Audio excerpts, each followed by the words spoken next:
Welcome to Dead Genre Chronicles, a critical podcast on the diversity of JRPGs. Drawing from the origin of the genre to the present day, every month we play through a JRPG and we invite you to play along and send us your questions and thoughts on it. I'm Devin, the host who probably doesn't belong in the party. I'm Becky von Ronsenberg of Dalmasca! I'm Leroy, and I'm the leading man. God damn it! Nailed it! Every week you have the best gag. How do you do it?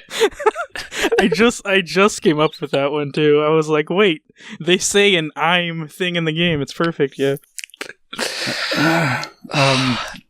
Damn. As you might have gathered, this episode will be discussing Final Fantasy XII, the focus of some serious scrutiny by fans of the franchise, and target of myriad claims of mismanagement leading to an inferior entry. It also happens to be one of Becky's favorite games, and just this month it's on HD re-release based on the Zodiac Job System re-release, formerly only available in Japan. Wow, I didn't stumble over any word in that. I'm amazed. That was a sentence and a half as well. Okay. Yeah. Let's Is the talk job about system this any good? Oh, that's just the question right on my mind. Well, Becky can talk about it. Well, so we've managed to all play different versions of the game, right? Yep. Leroy played the original international release, henceforward referred to as original.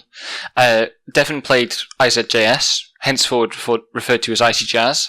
And I played Zodiac Age. I also played original like last month and the month before that. Yeah. Just for comparison's sake. But yeah, so we've covered the bases. Yeah, I mean, let's start with the job system, I guess. I think that in Zodiac Age, the job system doesn't make a huge difference. It doesn't really achieve the limitations that a job system needs to really be felt. Like, I tried to use because you have 2 jobs per character, you can have every job. And it left me with, like, Balthier having 2 shit jobs that weren't really any use for anything. So I haven't used Balthier much, but, like... Balthier's not even versatile either. Anyways, Balthier's just not even good in your party. Balthier's not even good. We'll get into Balthier, I'm sure. But so I felt that the original, every character can learn every skill, and that means that ultimately, and particularly if you're doing like super bosses and all the big optional stuff, the characters kind of blur together, they become interchangeable, and I think that works for some of the stuff the plot is doing. Or it works for one way that the plot is going. And my hope when Zodiac Age was announced was that the job system would be restrictive enough to do something thematically different. And because of the way that Zodiac Age isn't restrictive, I think it failed of that. I don't know whether Icy Jazz felt more restrictive, Devin? Well, let's put it this way. At no point during the game did I have a reliable way to cast haste. Which is something, unless you severely plan out your jobs, it is a lot more restrictive. Just because, like Becky said, in the original Icy Jazz version, which, that name is my fault. I misheard someone say IZJS as Icy Jazz. You see, I have also listened to that clip, and I also misheard it, so I think it's actually the speaker's fault. I know, but the meme is now my fault. But yeah, it's the only version I've ever played, and I've kind of been interested in going back to the original now that I've played the Icy Jazz version. But it's kind of fascinating to me because of how they ostensibly wanted you in the original version to develop each character in specific directions. But I don't think the original license board really conveys that or even assists in that. Like, it's just kind of everything's in a block in one section. What I would say is that early on it kind of does, because you have a limited slow drip feed of license points and your options for buying gear are very limited. So it really helps if you can use the gear you pick up or that drops from enemies. And that means that characters do kind of spread out a bit in terms of their equipment. But if you do any amount of grinding, those limitations disappear. And if you start doing optional stuff, everybody funnels down the pathway of the most powerful rewards you've got from the optional stuff. I mean, you don't even really need to grind at a certain point. Once you get in late game, everyone's going to have the same spells and have the same passives. Yeah, it definitely disappears as the game goes on as well. Meanwhile, and to be honest... Sorry, go ahead. I was just going to say, meanwhile, I had a black mage and a red mage, and I basically had no reliable healing outside of my red mage for the entire game. I also, it's very weird seeing how much of the skill set of mages you just can't use because you don't have either the appropriate Esper licenses or the appropriate class, because a lot of white magic is just locked to either your white mage class or white mage adjacent class like knight or monk. So it was just kind of weird seeing these roped off things that I was like, oh, that would be really useful if I could use, and maybe I should have had a white mage. And the only problem I do have is that to someone who doesn't know what their options are, who hasn't gotten access to either the wiki or a guide, picking those jobs would have been severely limiting. But I don't think that makes it super different to how imposing the entire breadth of the license grid is on original. I think the difference is that, and it's more in terms of a feel than it is a concrete difference. I think the difference is that with the original, you feel like eventually these initial decisions can be corrected. If you make the wrong initial choice, you can work it out by just taking enough time. Whereas it feels like, and this was what worried me going into the job system, it feels like you might accidentally close yourself off from something essential. Now, as it turns out, the way the jobs are structured, most of the things I regard as really essential are available to all jobs, or to the vast majority of jobs. So I don't think there's quite that problem, but that was the worry I had, and that was why despite the fact that Zodiac Age is twice as generous with this stuff, I spent quite a lot of time poring over the guide and resources online, working out exactly what combinations I wanted. The other thing is that it's not obvious, just looking at the licenses on the board, which ones are going to be important when you play the game first time. And particularly, my experience of playing the game first time is that for a long time I left licenses on the table that are actually really, really good, and that I hadn't realised how good they were within the context of the game's system. Accessories and abilities and augments, particularly, all of those can disguise just how good they are to a person who isn't already literate in the game's system. So it's very easy to make those choices if you have an understanding of how FF12 works. But if you don't have that understanding, it's a big step into the unknown, given that you're not able to change jobs later in the way that other Final Fantasies mitigate that kind of choice with. Yeah, and I think the second job, or the second license board thing they added with Zodiac Age kind of mitigates that, and you specifically ended up an unstoppable powerhouse with your fucked up team of way too powerful people. I honestly, I think it would be hard not to end up that powerful. As long as you didn't, double assign a job. You'd have to, assign everybody Foebreaker to not be that powerful. Foebreaker's a bad job. Deprioritize Foebreaker.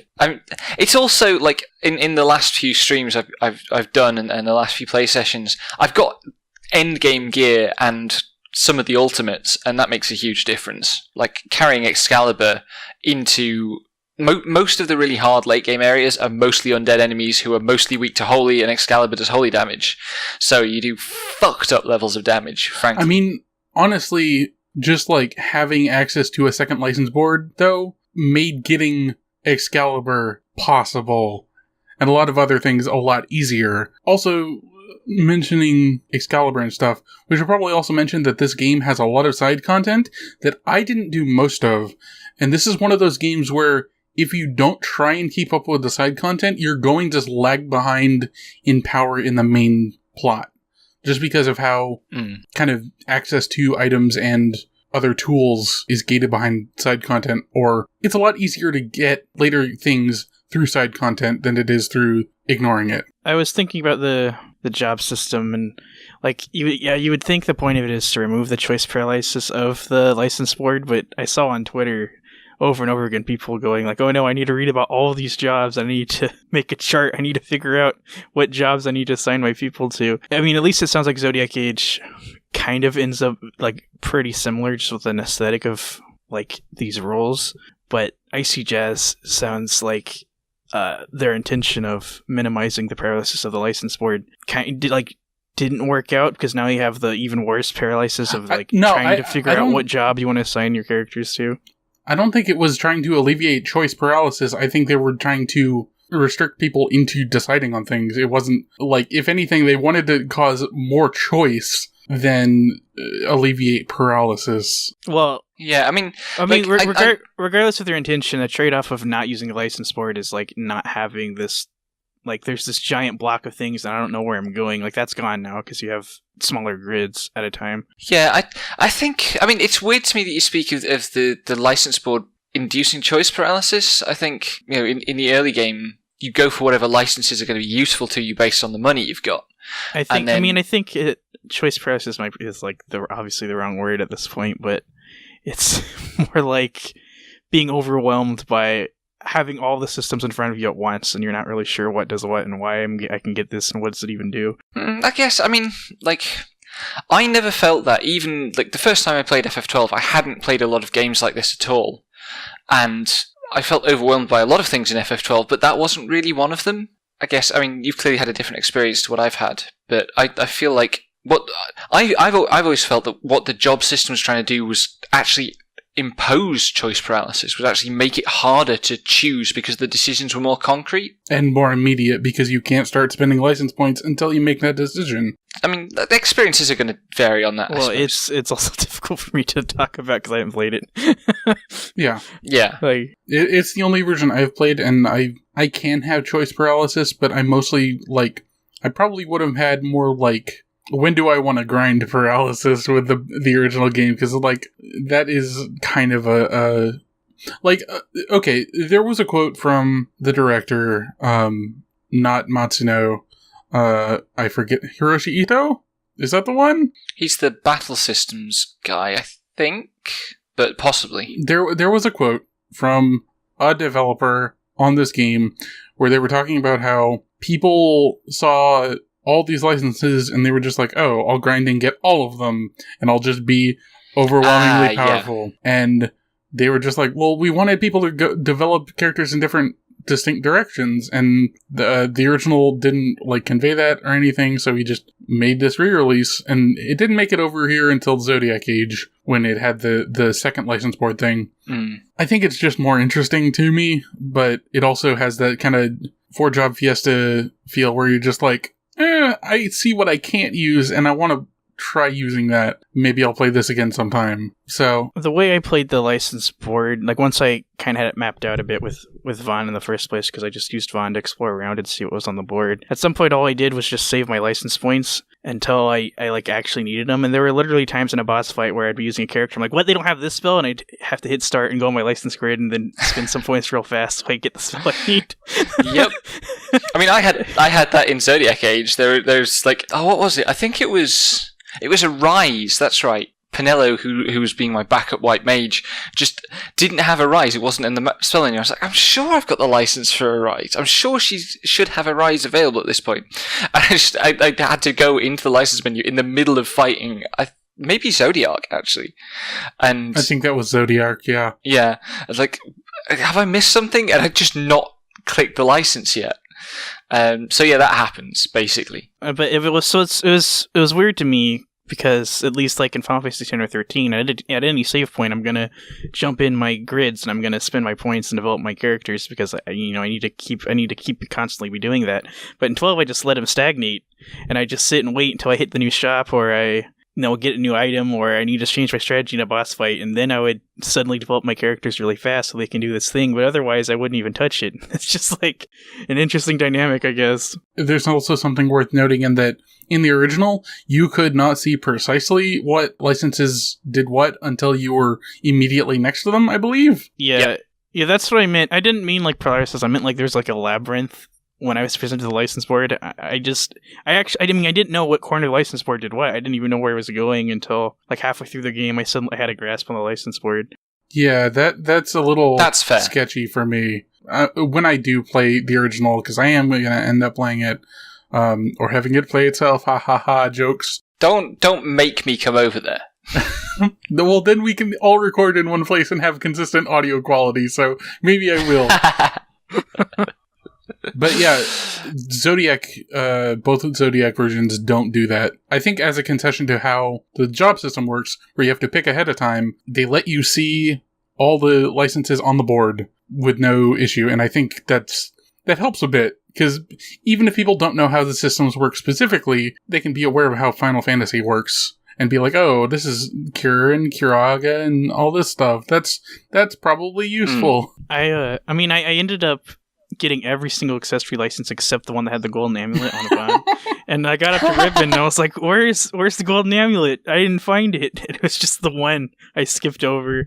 And because I never looked up the license grid online, so it was just a lot of that. Yeah. A lot of spending hundreds and hundreds of points and not getting the one, like not being able to use this one item for a lot of content when I could have had it earlier if I knew where to go. Specifically the one that gets you more license points so that it would have been easier. Oh, poor Leroy. Also, the Espers, I think the implementation isn't super great because, like, there's just kind of some goofy extra things on the license board. But the fact that the Espers actually, like, lock things off for certain jobs is interesting, if nothing else. Yeah. Yeah, definitely. It actually, because in the original, it didn't really feel like it didn't really matter who got what Esper. It kind of did. like Kukulane, for example, can take care of himself, so I didn't need someone with like a good mana pool or good magic. But that's not even how I ended up using him. But like there's stuff like that, but it's very minimal decision making. And then I noticed on the wiki that the Espers like dictate what spells you get, and that was more dynamic and interesting. Yeah, like it requires interesting thinking about. Although if you're really going to think about it, you kind of have to think about it early. Just because it influences job choice as well. Yeah, and you have to think about it too much, too, because it seems really... It's like, this one Esper can go to different jobs, so I was like, oh. Yeah, that's particularly true. That's particularly true in Zodiac Age, because you've got to coordinate it across a pair of jobs. And, like, a lot of the reasons that I put pairs of jobs together was because an Esper would unlock things on both of them that were useful, especially Knight and Monk. Yeah, like, I'm also amused by Knight having the one stretch of, like, 3 tiles that is separated from the rest of the board by either a Quickening, fucking Chaos, or Zodiarch, I think. Yeah. Wow. Yeah. My Knight ended up with all 3 of those. Which is fucking wild. Like, that's super not optimal.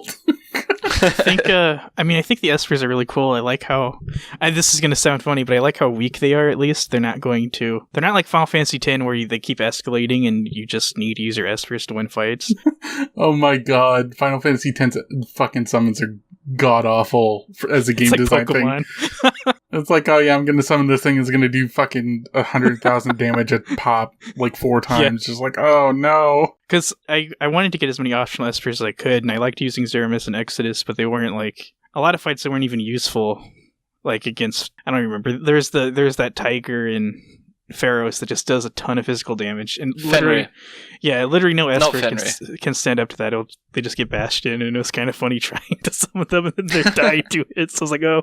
I think that applies across the board in general. There's like a reluctance to have things be really overpowered. Despite it's easy to hit the damage cap, and I don't know if the damage cap is removed in the other versions. Yep, completely. But there is a reluctance. So maybe this only applies to the original, but there's a reluctance to making things like really overpowered.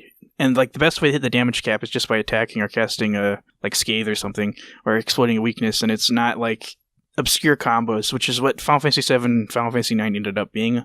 A lot of, even Final Fantasy VI, it's a lot of specific interplays of like weird abilities, materials, or characters, and that's how you end up doing a lot of damage. But like 12 gets rid of the esoteria, and you just kind of do basic JRPG things. You need to buff, cure, and attack. And I personally like the straightforwardness of it compared to like the combo stuff that Final Fantasy ended up being. Was kind of like it fit the persistent battle system better to just be kind of the straightforward, manage simple actions in like a fast, tense, complicated way. Mm-hmm. Yeah, so like the Zodiac versions do have no damage cap, but I think it stays true. Like, it's the ordinary stuff that you do that is damaging. Like, okay, you have to think about gear sometimes, and you can get advantages from gear, but the advantage from gear will tend to be one that carries over and has a lot of application. So particularly if you've got a weapon that has an on-hit status effect, for example, that's useful in a lot of circumstances. And also, it's just augmenting something that you're already doing with that character. Yeah. It's not to be understated, there's actually a lot of complicated things in 12. There's a lot of things you can do, but they're like really specific to certain fights. And if you know about them, the fight's easy. But if you don't know about them, you can still get through the fight if you're decent at just the normal, I gotta buff and cure mechanics of an RPG. Yeah, like, if you watch the speedrun, for example, every fight is some really complicated, detailed strategy, and some of them are incredible. For the original, not for Zodiac Age, because that's ruined and is dead now. The Mimbo is real. Yep. Well, the one exception, though, the Neo Polaire or whatever, that actually just seemed busted. I didn't want to touch it. I mean, it's not actually as broken as you'd think. There are a few fights that it really completely trivializes. Yeah. And then there are a few more that if you use it cleverly, it trivializes, but you still have to adapt your strategy to using it. Like, it's really good for bosses for the few marks and bosses that run away from you, because you just Nihil below it and it immobilizes them or it puts them to sleep. But obviously, if it's putting them to sleep, then you've got to stop physically attacking immediately. I only did hunts up to rank 5, so I could see there being like bosses less and less immune to just Neopala and Remedy just destroying them, because they don't have, like, they start having more and more resistances, I would imagine. Yeah, and that's also true of, like, bosses, too, because, like, a lot of bosses even become immune to, like, being covered in oil, which is also like, oh, I kind of want to hit them with fire. I was just reading a strategy for Ultima, and I was considering doing it, but I didn't end up doing, or I didn't even end up going back into the crystal. I didn't have time. But one of the strategies was just put on that bracelet and used eye drops over and over again. Because then the boss will always cast Blind on herself to cure it, and then you can just get her stuck in infinite loop and beat her. And I was like, wow. That's cool. I didn't know about that one. It's the only status effect that afflicts Ultima. It's blind, and that's just funny.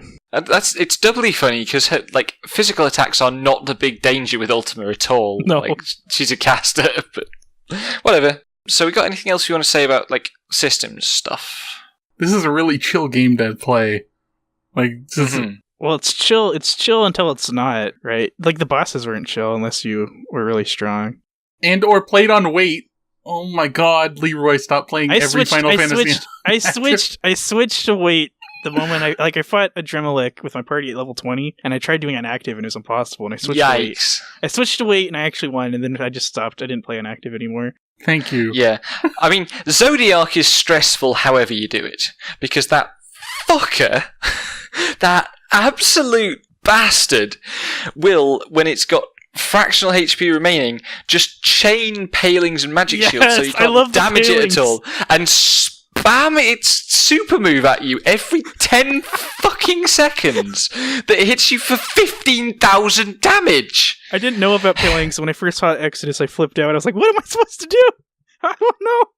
But then, because I can't use items and use quickening, so I just ran around in circles. You get used to standing toe-to-toe with bosses and just trying to survive. It's like, I mean, it's an interesting one because it's basically, it turns you into an MMO tank for a while. Like, you're not dealing, you can't deal any damage, you're just there to use all the tricks you know to survive. Which clearly, like, there's a lot of talk about the relationship between FF12 and FF11. I think that's one thing that clearly comes out of that, is the idea of a kind of tanking role. Sometimes, no, you're not in a damage phase now, chill the fuck out and try to survive this. Except it was never actually a challenge, like, in any of the, like, the main plot stuff. It was just like, okay, Sid, please drop your paling so I can punch you. Most of the challenges came from stuff that weren't in the main thing. Like, Kukulane fight is probably the most... I mean, I did underleveled, was the most challenging thing I did, because... Hugh Cullen is just like a fucked up fight no matter what, because sap, poison, and on top of that, the fucking environmental effect. That's why they did it, because, like, there's an environmental effect that doesn't stack on with sap, so you can just have sap and that, and the poison is awful. Like, if I had a Sonaga, it'd probably be easier, but I didn't have it, because I was, like, I did it as soon as I could fight him, and it was just like a ridiculous fight, a super long, drawn out fight. Yeah, like Cuchulainn is generally the Esper I do last before Zodiark. I think it's after Zodiark, it's the hardest Esper. Like maybe Ultimate just because of the damage output, but I don't think so. Cuchulainn is hard. I fought him because I needed white mage stuff on my red mage. I needed fucking Kiraja. I think it was Kiraja. Or Kiraga. Sounds about right. Part of how stressful it can feel is like, I guess it's the persistent system, the simultaneous battles. So like every ability has a slightly different charge timer, at least that's what it seemed like to me. And they all go on like a stack. I'm using the Magic the Gathering term, but like yeah, they go on a stack. And so, like, you can have like people charged up with your Curious, but they don't necessarily go off immediately, and you're just sitting there looking at that fully charged Curious not happening, and you're no. Yep. Watching your entire party die while all of them have a fully charged bar on Kiraja is annoying, and it happens. But yeah, so in Magic the stack is first on last off. In this, it's first on first off. So it's a queue really. But yeah, it's called the effect queue. It's very much lifted in Zodiac Age. Oh, really? In the original, there are some massive exploits on it because a lot of super moves take up the entire effect queue, so they can't go off if there's constantly something in the effect queue. And there is a glitch that lets you lodge, the original version at least, there's a glitch that lets you lodge a move in the effect queue, effectively reducing the size of the effect queue from 5 to 4, so no effect queue 5 moves can go off at all. Wow. And this is how the Order of Ambrosia speedrun beats Yasmat. They just lock him. But yeah, they lift. There are times, I guess it's not like this, I don't know if it's the same deal or not, because I don't know the technicality system, but I saw an Esper doing their super move, and I would summon an Esper right back at it, so that way only my Esper is taking the damage of it, or getting the dumb status effect that comes after, or whatever. There's kind of different queues.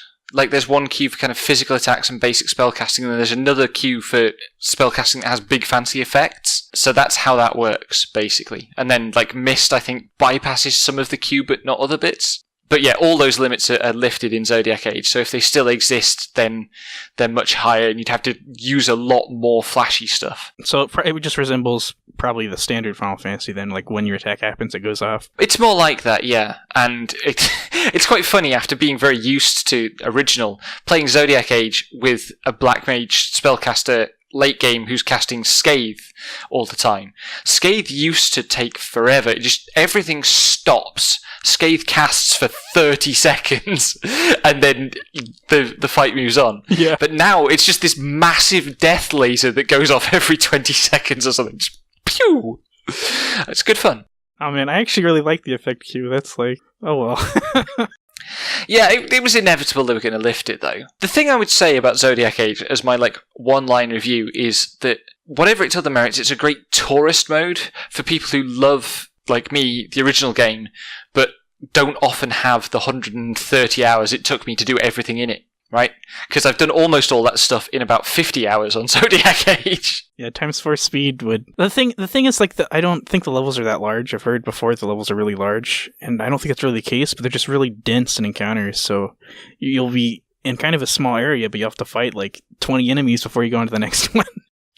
I mean, I've always felt that they are large, mostly, though, I think that's... It's two things. One is how far you can get from safety. If you're in the depths of the Great Crystal or the depths of the Lucy Mines, it's a very long way to any kind of save point. Right. And a very precarious way because of respawning and stuff. And the other is, I mean, something like what you say, that the kind of phenomenology of it, they feel large. The individual, spaces aren't very big. And even when you add them up, compared to a game like Xenoblade Chronicles, it's not very big, but it feels big because the game's really great at evoking the idea that the spaces you actually move through are representative of a larger whole. A good example is you crossing the Giza Plains and the Osman Plain on the way to Mount Beromeses in the second big chapter of the game, and both those areas have wide open horizons where you can see for miles. There's no FF10, for example, has lots of camera tricks to keep the focus looking at a wall behind you rather than the scenery, because the console can't handle it. Whereas FF12 just opens the space out, and you feel like kind of visually, phenomenologically, the world is large, even if you're only following a small path through it. And I've always felt that FF12 did that really effectively. I definitely prefer more specific directed, smaller contained spaces anyways. It's like, even though Nier is really small, it's a lot like how Nier's areas can be big, but they're sculpted and they go into a certain direction, they lead out into a certain place, and they're not like, it's not this huge open world, it's just these spaces that you build a relationship with. Mm. Well, Nier accomplishes some of that with like grandeur, right? With particularly like images of ancient architecture of various kinds, or old architecture that just brackets the space or enfolds the space in particular ways. So it's similar, I think. FF12 has this more naturalistic ambition. Yeah, I mean, FF12 also reminded me of Majora's Mask, but I didn't bring that one up either. But the spaces in Majora's Mask are like more Mario-ish, set piece like, but they're also like interconnected levels, and they kind of like gradually, I guess, open up and unfold. I'm thinking of like the Deku Swamp, I don't remember what it's called anymore. But the Damasto Easter Sand impressed me, how like each area has like this different theme going on. Like, I'd probably have to have the maps open and do an analysis to say anything smart about them, but I liked it a lot. Yeah, I love this game's environments. It's kind of defined my taste in video game environments now. It's like everything's rated by, does it feel like walking around in FF12? Yes, no, maybe. It's like even somewhere like the Nabrus Deadlands, which could end up being like this one note kind of, there's the mist everywhere, but no, there's a lot of boardwalks, there's very like extremely different shapes, and I mean they keep like the expressive potential of each area like up, and they focus on trying to craft like a different experience when each time you walk into a new area, and just that's very rare for an open world game, and it's difficult to do in an RPG, and there are not many games I could say that can do that. Yeah, encounter design definitely contributes to that as well. The way that as you move through an area, the palette of monsters available shifts. It never completely changes, but every zone has you, as you travel through it, the encounters change, and you'll find things you haven't encountered before, or this area will have that type of monster as its dominant encounter versus the earlier areas have a different one, and some of them get more difficult, some of them the challenges change, so it might go from being like a high damage area to being a statusy area, or vice versa. I think it really understands the relationship between the activities you do in the space and the space itself. And obviously the persistent battle system contributes to that, because you're just uninterrupted in this space, in this area. That is like a weakness of Last Remnant, is that you have to go into the battle scene every single time when some of the spaces are pretty good on their own. Yeah. The other thing, it obviously is, and I think this is less true in Zodiac Age, but I think in original it's still true, is that there are similar kind of patterns to the chests and the loot. It's not universally true, but some areas will have kind of a particular rule or principle about what the loot is like there. So the Cedar Uplands, for example, in original, you almost never see a chest spawn, but it's always got something good in. Whereas the next zone over, the Cerobi Steppe, you see lots of chests, but your chance of getting something good is really slim. And the chest placement in dungeons sometimes is even more deliberate than that. It uses all these elements to shape the process of moving through the spaces.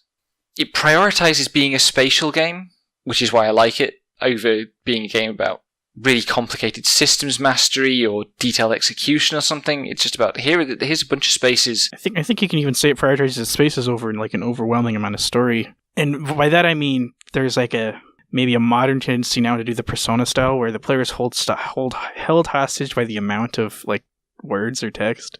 You're just constantly clicking through cutscenes. Well, FF12 is like really deliberate about why the story happens, and most of the time you're just traversing through the space.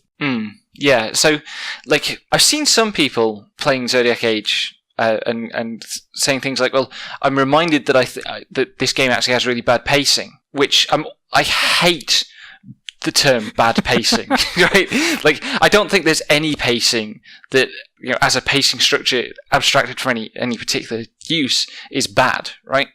Bad pacing is relative to what the story's trying to achieve. And my defense of FF12 is that most of the things that people think are badly paced are a story that is not happening to the player characters. It's the story of Vane's rise to power. is the thing that feels badly paced. And it's badly paced because you're not experiencing that story as a story. You're experiencing that story as like deep background. Whereas the story that you're involved in, okay, it's on the back burner.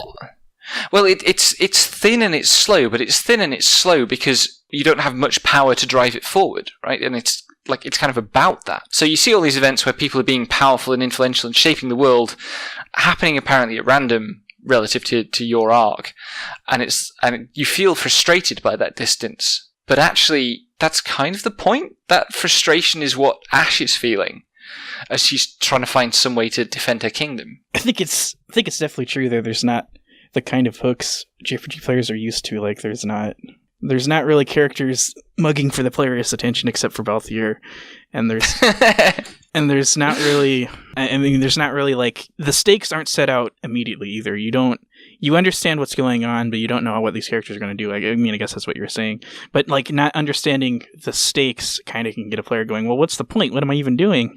Instead of, like, wanting to find out or wanting to see this unfold, they're sitting here like, I don't see a reason to keep playing. Yeah, it doesn't have either the kind of FF7 action movie drive of the first act of FF7 is driven by this series of crises. And at every point you're responding to an immediate crisis that is a threat to life and limb, and you just got to get past it. And it doesn't have the FF10 thing of telling you at level 1, you're going on a journey. And this is going to be the structure of the game, is you're going to go on this journey. FF12, you start out not really knowing what to do or why, not really having a deep and sophisticated set of motivations, and you kind of bumble along. And lots of people hate Varn for his bumbling, but like he's just a kid, for crying out loud. I bumbled a lot when I was his age. Vaughn's, I mean, I guess we're getting on Vaughn discussion, but his moments of like emotional clarity, like, at least balance out every single time he asks how old Fran is, or if the Grand Kiltias is sleeping. Yeah. Or when you get to Bejerba and Balthier's like, no names, and then you meet Larsa like 10 seconds later, and Vaughn's like, isn't that right, Bash? Yeah. Well, in the end you end up spreading rumours that Bash is back anyway, so it fits in with that fine. There's no harm done. But, like, the cutscene in Jara with Ash and Vaughn, where they get into, I mean, they're just like, talking about the fall of Damaska and what they're supposed to do from now on, and Vaughn's like, I don't really care about revenge anymore, I'm just trying to figure out what I'm doing. And I was like, I mean, this kid is wise beyond his appearances and, like, the narrative about him, and he, like, yeah, he really helps Ash out there in a way that none of the other characters could have. I think I really appreciate about Vaughn is that he has these moments of insight. There's another one much earlier when he's talking to Bash not long after you get back to Dalmasca, and he says, I understand now, you didn't kill my parents, the Empire no, you didn't kill my brother, the Empire did. Where, like, okay, the Empire literally did kill his brother. It was, in a literal sense it wasn't, but also he's saying something more than that. He's not making a claim about who put the knife in Rex, he's making a claim about the kind of structural relationships involved. And he can have that insight, but also he says that, he's also not being cold and clear in that respect. What he's saying there is a statement of a vengeful intent, which then also kind of wears off over the course of the game. It also takes a moment to get to these places, and he's able to feel a raw grief that maybe someone like Bosch can't feel. Like, that's what Vaughn's doing for the party at any time. Yeah, it took me a few playthroughs to really appreciate the moment where, like, you meet Bosch for the first time and he's in prison and Vaughn basically attacks him, right? It took me a few playthroughs to really appreciate that scene, but actually I think it's really, really good now. Like, I think it's a crucial... I feel like it's kind of rare. You wouldn't see the happy-go-lucky street kid thief character express that kind of emotion in many games. No, because the point of the character is to make the player comfortable, or that archetype basically. And yeah, Van goes out of his way to, like, lash out when he feels it's appropriate, or even, like, just make the player uncomfortable because he's not doing the most smart thing, or he's not playing to his role. But it only happens occasionally. Yeah. I mean, it also helps that he's not the one doing the wisecracks, right? That contributes to keeping the player uncomfortable because that character, like Ryudo in Grandia 2, for example, is the one doing the wisecracks. But the wisecracks are all shunted off onto Balthier, who, it should be noted, is really fucking bad at wisecracks. Which is great. I hated Balthier at first only because of part of it was how everyone talked about him as being the coolest guy and should have been the main character. But like over time, I realized he's not supposed to be landing any of these lines. He's not even trying to land these lines. He doesn't really. He's like only half invested. He's tired. And he's even not. He's like a Twitter irony boy almost. And when I thought about it like that, I just I couldn't hate him anymore. I was like, all right, I get what you're doing. I mean, I hate Balthier, but it's not really Balthier's fault that I hate Balthier. I hate Balthier because I'm so sick of people saying he's the cool character, he should be the main character, which is the dumbest take. Can we just have that in set in stone? Balthier, the whole joke of Balthier is that he's not the lead character. Yeah, Balthier even, it comes to... he realizes he's not even in control of this anymore. He thought he was at first. He's like, I'm going to wrangle all these people and do whatever I'm going to do to Sid. And then eventually he's like, I'm the leading man. But he says it sarcastically because he's not anymore. Yeah. He's not in control of these events. And he probably never was. And also, he's a terrible sky pirate. He gets surpassed by fucking Van. Just deal with it. He's not even... I don't even think he cares about being a sky pirate. That even comes up too. All he was doing is running away from... how he felt about the Empire. Yeah, his entire stick and his job is just an excuse for the bounty on his head and not wanting to go back to the Empire. Well, also, I mean, he does genuinely want to know what the fuck is going on with his father. Yeah. Right? That's the genuine thread that runs through his character, and it's his motivation in the first place is he's investigating what the Empire is doing because the Empire is doing things for Draculaur and for Sid. Those are the moments where it pivots into a serious story, where Balthier tells you about this backstory of his. But also, his last moment in the game is picking up Fran after she's been injured on the Bahamut, and she says, I think you're in more of a supporting role. Yeah. Which just... that line is so good. What Balthier was doing, I can't even believe she said, wow, I have to do everything around here like he's in a different game, but I guess that's just Balthier. Yeah. Maybe we should, summarize the plot for people. Oh, I think people understand these characters to some degree, because it's Final Fantasy is why I was taking liberties like that. Well, I mean, we kind of transitioned from hard mechanics talk into, anyway, here's what's, fucked up about all the characters, and it's just okay, maybe a little smoother segue. Okay, so... then which bits of the plot do we want to talk about at this point? I can't summarize this plot. The thing is, there's a lot of lore in 12, but it's not explicit lore, thank God. It's all in the background, and you don't have to soak it in if you don't want to. Yeah, so the thing I would say in response to that is that the lore is essential for us understanding what the game is about, but it's not essential for following the story. Yeah. So, let me do as best a summary as I can of the plot of the game. We need to know about 5 countries, one of which won't become relevant until the very end. Basically, 2 big countries, Arcadia and Rosaria, for which you can read America and Russia, by the way. And when you actually say Rosaria out loud and say, yeah, it's Russia, it's pretty close, right? And 2 small countries, Nebradia and Dalmasca. Nebradia is on the boundary of Arcadia, and Dalmasca is just to the south of Nebradia. The game starts with a wedding between Ash, who is the princess of Dalmasca, and Rassler, who is the prince of Nebradia. This is a political alliance because these 2 countries are small and Arcadia is large, and Arcadia wants to conquer them, basically, and they're uniting for defense. And then, shortly after the wedding, Nebradia is destroyed, not just conquered, but obliterated in a nuclear attack, basically. And then Arcades invades Dalmasca, wins the key battle of the war.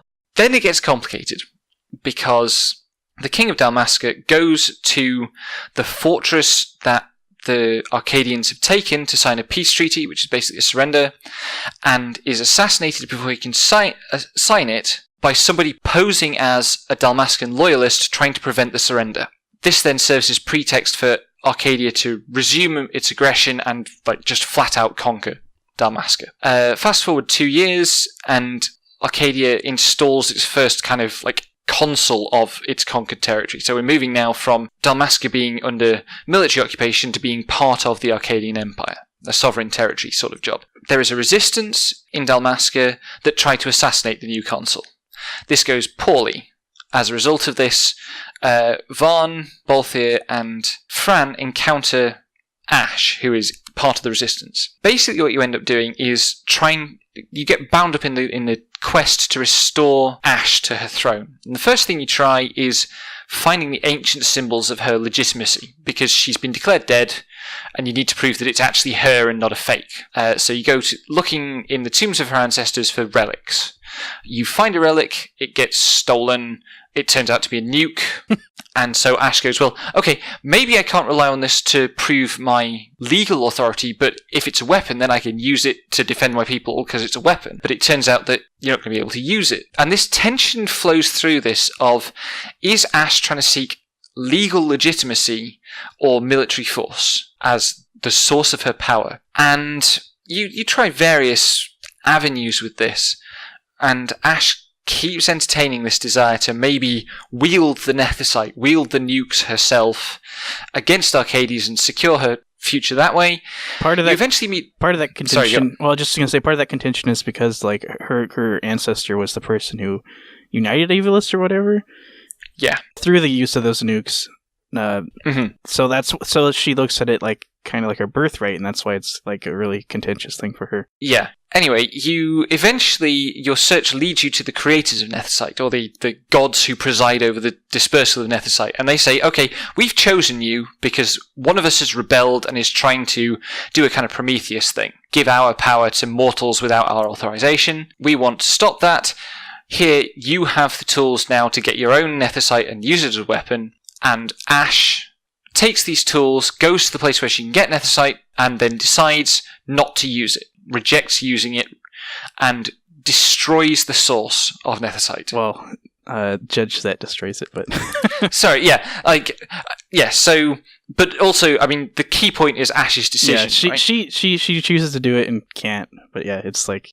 Well, no, she's gonna do it, but then Zek says, no, you need to survive. Yeah. I'll do it for you. To make up for nuking fucking Nebradia. Yeah, so Zek is the person who actually did the nuclear attack on Nebradia. So that's basically it. Also, then, like, after you've destroyed the source of the power, you then still have to kill the evil Arcadian Emperor. On his fucking huge battleship.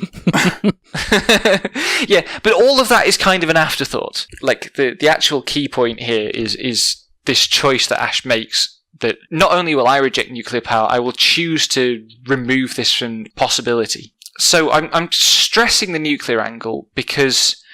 One, I think it's a really obvious thing that is going on in this story. Two, I think it's something that FF12 is not the first Final Fantasy to deal with this.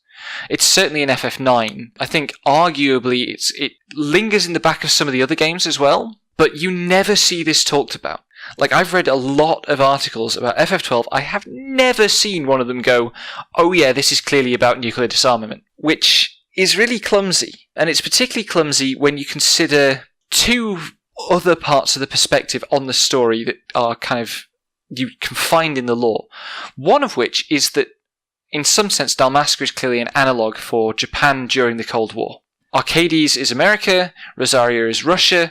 Arcades occupies Dalmasca, having conquered it in a war, and part of what really defines the condition of Dalmasca is the fact that its ally, Nebradia, was nuked. But the other thing is that this is a game made in the early part of this century, roughly 2000 to 2006, which is the Bush presidency. And Dalmasca is a desert kingdom drawing on Middle Eastern visual influences. So there's also some stuff about the US activities in Iraq and Afghanistan, which I think is heightened by the fact that Vayne, very early in the game, says Arcades' ruler is chosen by its people. Right? Vayne says Arcades, despite being an empire, is a democracy. Except that Vayne himself is the scion of a previous ruler, which I can't help but think there's an element there of comment on George Bush Jr.'s presidency. Yeah, because Vayne achieves that position using his family's influence. Bush achieved his position using his family's influence. And I really don't think you can talk about what this game is about without acknowledging both the way the game tries to evoke Japanese history and nuclear victimhood, and the way it tries to evoke current affairs and America's attitude to the world. So I don't think the comparison it's drawing is entirely justified, right? I think we can engage critically with the claim that Japan after World War II is just like Iraq and Afghanistan now. In particular, if Dalmasca is Japan, then the game is erasing or diplomatically omitting Japanese acts of aggression during the Second World War, both against America and against China and other parts of Asia as a region. But the fundamental message is nuclear disarmament, anti-imperialism, anti-Americanism. And why isn't it mentioned? There are some obvious answers to why it's never mentioned in writings about the game. But also, why isn't it mentioned? Because games writers are really bad at picking up text, let alone subtext? Well, I think it is more specific than that. I think it's something that we don't like to think about. I mean, that as well. I think the problems compound. The disarmament angle is so literal, though. Like, I didn't pick up on any of the geopolitical metaphors, but I knew without a doubt this was about nukes, because you can't step into Nebrida's Deadlands. You can't think about the Nethicite. You can't watch the Leviathan explode without going, "Oh, that's a nuke." Yeah, it was like my reaction last Remnant when the Remnants came out and exploded. I was like, "That's nuke. This is about nuclear trauma." It's like I don't know. I think metaphor, at least at the time Final Fantasy XII came out, metaphor was a difficult thing for people to even hold in their brains when it came to a video game, which is sad. I mean, I want to say there has to be people who knew, but then I haven't read it before either. I've only read it recently. Have you actually seen pieces of writing that have addressed it? No, I mean yours. Yeah, I've tried to push that because I've never seen it. I've read a lot about this game. I've never seen anywhere you say we should talk about nukes, maybe. I mean, on Twitter, Sean, the developer of Even the Ocean, he picked up on it, and he was talking to me about it, but that's the only other time someone's just realized the obvious. Well, I mean, the developers of Even the Ocean are clearly pretty sharp people. Yeah. So that's kind of the plot, and I realize I've rather monopolized that topic. No, I mean, it's kind of your shtick, your game. This is the reason you're even here, pretty much. I mean, that's a great read too, and I feel like, what's the point of a fantasy story if it's not metaphorical, right? And so, yeah, I mean, I have more things to say about the game that are less geopolitical, but I don't know if we want to have other stuff, if we want to cover other stuff first. I mean, fuck it, let's go wild. This is our 24th episode. At this point, I would just be talking about other interpretations. So sure, I mean, you keep going. Well, this is another interpretation. I think I've kind of wrestled with maybe 3 different takes on the game over the time. It's 9 years since the first time I played it, and I go back and forth about which one is most like what the developers were intending. But I think what I'm coming to the conclusion is that they are interpretations that work very well together because actually they're grounded in the same fundamental fact about the Western audience and the Japanese development system. I would say, just in general, that the theme of disarmament and the theme of abandoning your legacy is just really adaptable for a lot of frameworks, honestly. But yeah. Yeah, this is also true. But I mean, so one of the first pieces of writing I did after DGC started, I wrote a piece called Final Fantasy XII and the Paradox of Final Fantasy, in which I argued that this game is about grappling with the legacy of Final Fantasy itself as developers. This is what I mean, Becky's doing the work, but this is what I tweeted, that Final Fantasy XII is postmodern, and this is what I meant. Well, do you want to do this one then? No, I mean, you're probably actually going to be better at it, so... So in a phenomenological sense, a big part of the thrust of this game is to make the player feel powerless or irrelevant or frustrated by things, I think. It's got some very arbitrary bullshit in, like the Zodiac Sphere in the original. And basically what you spend your time doing in this game, if you summarize the actual activities, is you spend your time killing random monsters in the middle of buttfuck nowhere while massively consequential political events unfold without you. And I think one theme that crops up in people's responses to this, when people talk about not really engaging with the story or finding it poorly paced, some of what they're responding to, I think, is just they've been turned off by the game deliberately trying to turn off a particular kind of expectation that we have about Final Fantasy stories. Yeah, you expect that in a Final Fantasy, you're going to play the hero. You're going to play Cloud or Squall or Zidane or even Tidus. And in FF12, you play a hero, or you play a group of heroes, but it doesn't feel heroic. And so this is kind of the point I was going to make about how the original license grid works, is that because it's so open, you can do everything, but none of it matters. None of it has any effect on the plot. And very little of it makes a difference, unless you really know what you're doing. Very little of it makes a difference to boss fights, because you can just grind and get more licenses if you pick the wrong things first. So I feel like it's about stripping away the feeling of consequence from your in-game actions. Like, just the fact that you don't get the victory fanfare anymore, except in a few set-piece encounters, is a key part of...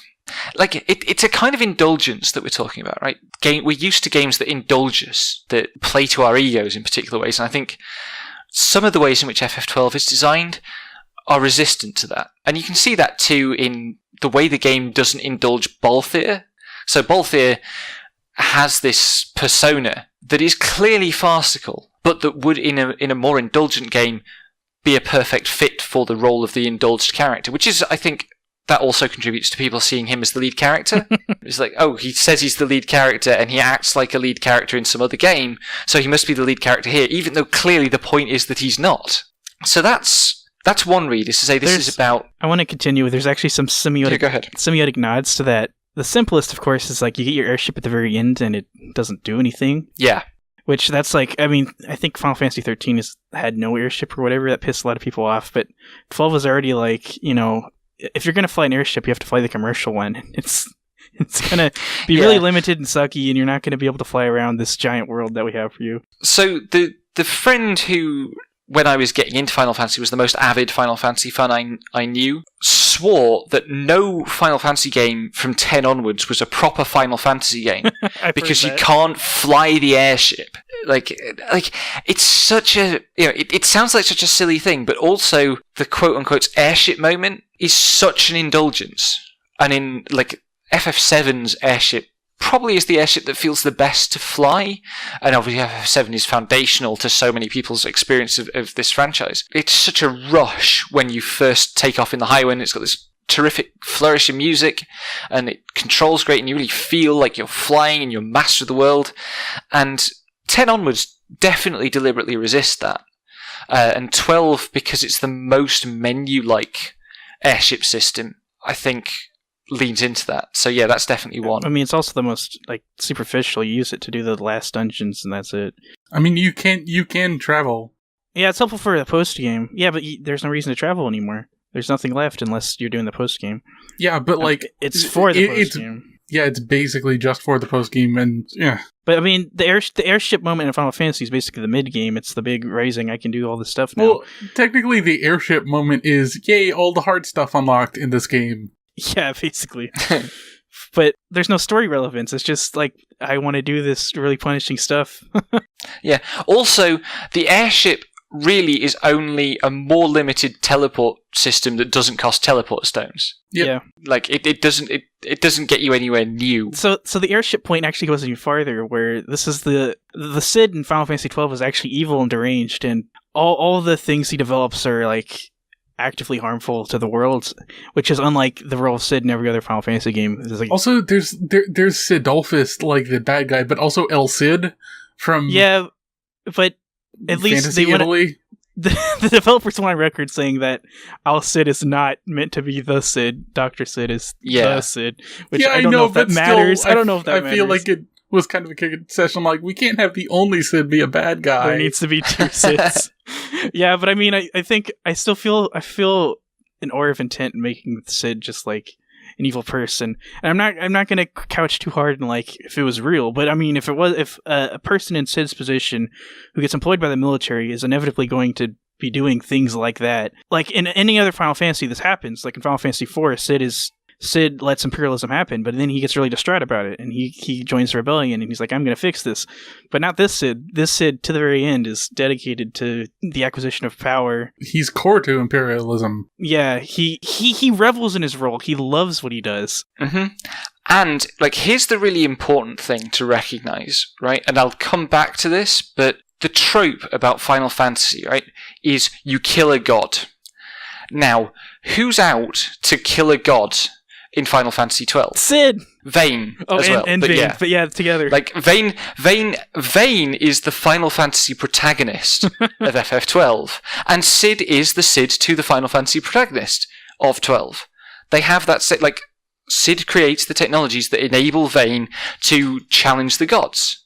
Yeah. Now, like, the trope that you kill a god in Final Fantasy is actually basically unjustified. It's unfounded. It's nonsense. Like, it comes and goes, but there are no clear-cut cases, except, I guess, FF10 is the closest, and FF10 is also deconstructing it. There's the Saga game, the first Saga game, you literally kill a god. That's the only time, and that's not even... Final Fantasy Legend does not count. Yeah, it doesn't count for most people's idea. But also, this trope has taken hold, and Vayne is the Final Fantasy protagonist of FF12. And you're fighting against that, which is that it also ties into the kind of reading this as a game that's about Square Enix developers' frustration with Final Fantasy fans. It's like we literally made your preferred character the villain. Sephiroth says he's trying to become a god. Maybe that's where it comes from, but Sephiroth, even at the end of the game, he still isn't like what I would call a god. The closest one, actually, is FF Tactics. Yeah. Where you kill Satan, but Satan has been posing as a god for years. Yeah, I was going to say, FF8 ends with a witch who is trying to compress all time and control it, so that's something approaching godhood, but also, she's a witch.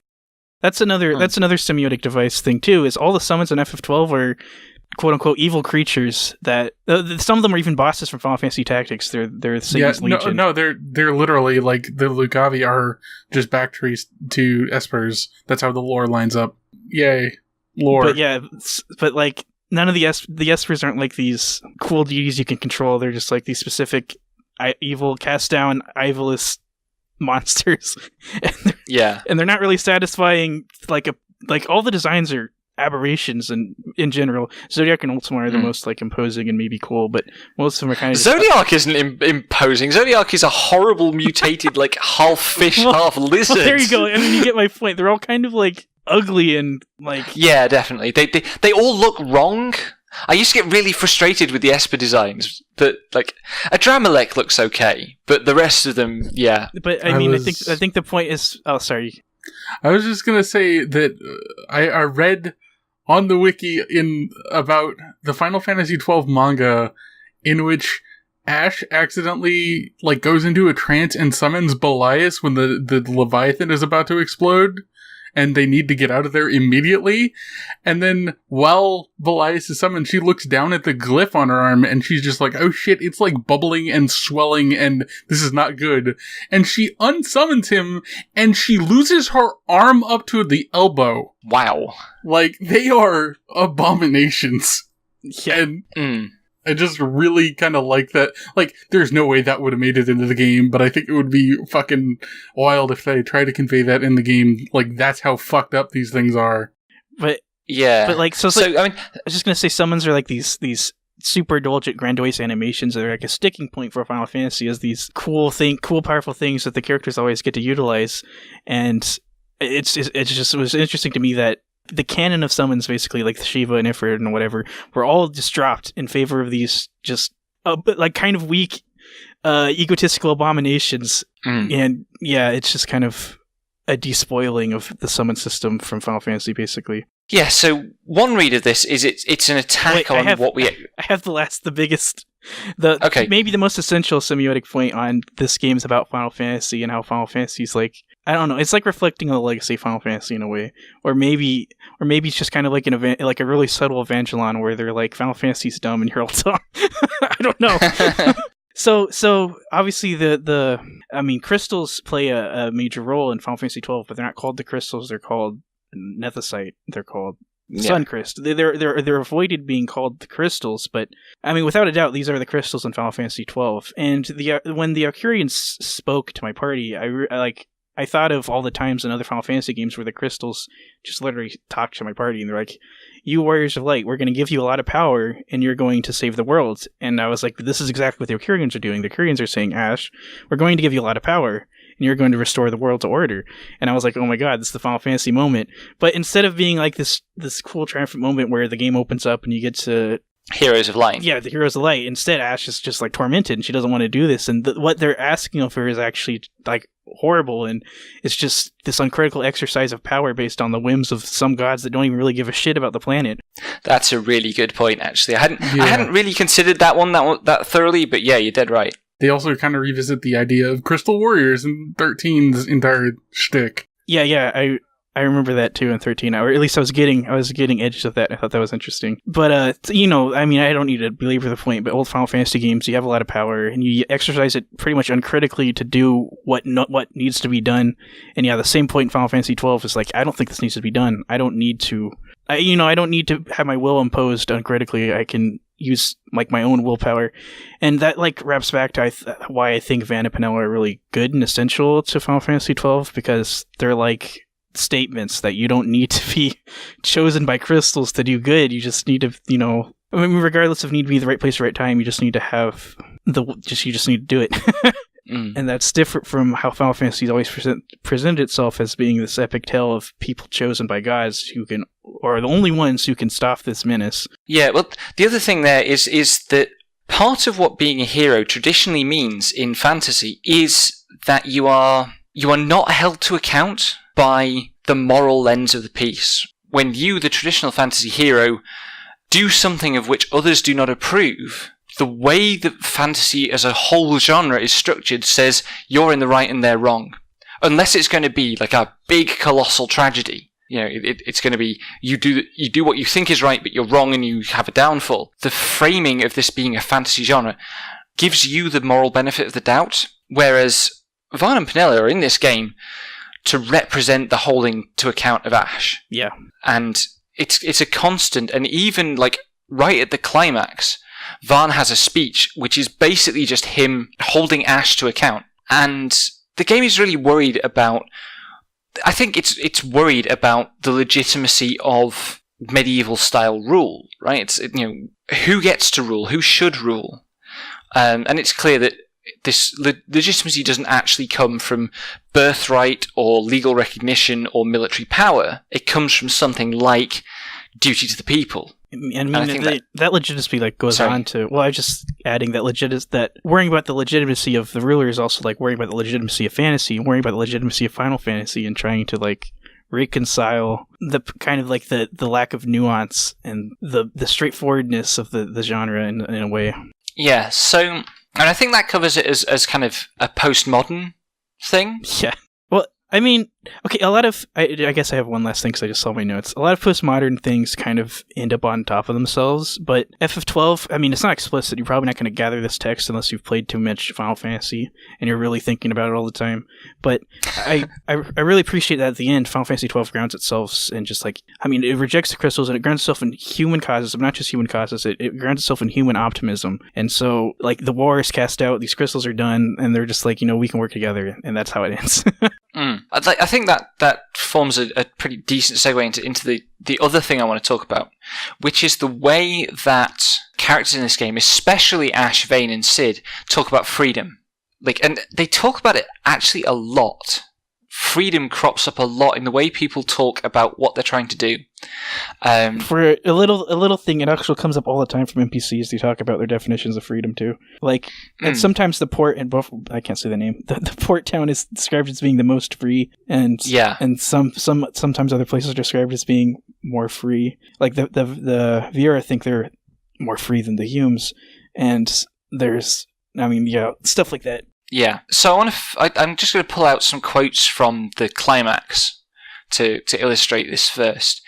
When you actually show up at the top of Bahamut, Vayne asks Ash if she is an angel of vengeance or a saint of salvation, and she responds, "I am simply myself. I want only to be free." Then halfway through the fight, and I think it's in the middle of the second phase of the fight, so it's exactly halfway through the fight. Vayne has a shortcut scene where he says, "The tyranny of the gods is ended. We are their puppets no more. The freedom for which we have longed is at hand." And then when it's finally all done, and Vayne is kind of staggering off to die and become the Undying, which is the final phase of the boss, he says to Venar, "I've failed you. I'm not the Dynast King. I haven't managed to unite Ivalice or whatever." And Venar says, "No, you've done exactly what I want. The Christ is sundered, Age of Stone's complete. From the Undying Ones, the world is freed." So, first thing to note, each of them is talking about freedom for a different group of people, right? Ash says, "I want to be free." Vayne says, "The freedom for which we have longed." And Venar is talking about the world being freed. So I think that kind of frames this really well, because Vayne and Cid, when they talk about freedom, these are two of the freest people in Ivalice. It is almost impossible to locate powers in the world that oppress them, or that oppose them, or that prevent them doing what they want. On the other hand, Ash spends the whole game being reminded of her powerlessness. Two different characters, one of whom is an ally, tell her to her face that she is irrelevant at different points, and there are lots of other times where she said, "You don't have the power, there's nothing you can do." And even when you try to do things, like you get to the Tomb of Wraithwall, you secure this ancient power, it's been a really long, arduous trek, and then the Imperials just fly overhead and capture you effortlessly. And something very similar happens at Mount Baromeses. And this is kind of a philosophy point, really. When Ash talks about freedom, she's really talking about something completely different to what Vayne and Cid are talking about. Because what Vayne and Cid are talking about isn't freedom from oppression. It's free will, in the kind of metaphysical sense. And the worry they have about autonomy and the threat that an all-knowing God poses to autonomy, this is a classic Christian anxiety, right? You find this all through Christian theology for 1,500, 2,000 years. People worrying, okay, if God knows everything and is outside of time, as Christian theology has traditionally held, then in what sense are we free? And if we're not free, then why is it fair that we can be judged? There's nothing I can do about being good or bad, so why am I being punished for it? And this debate about free will, it's still going in academia today. It's less theological, but it's just suffocates talking about freedom and morality. And it also crops up in popular discourse. Because when you think of freedom in terms of free will, you're thinking about choice. And I think we tend to slide from choice to kind of luxury or indulgence as well. So choice isn't about political well-being, it's about pleasure. And so we have this situation where any indulgence of choice is seen as freedom, and any limitation of indulgence is seen as oppression.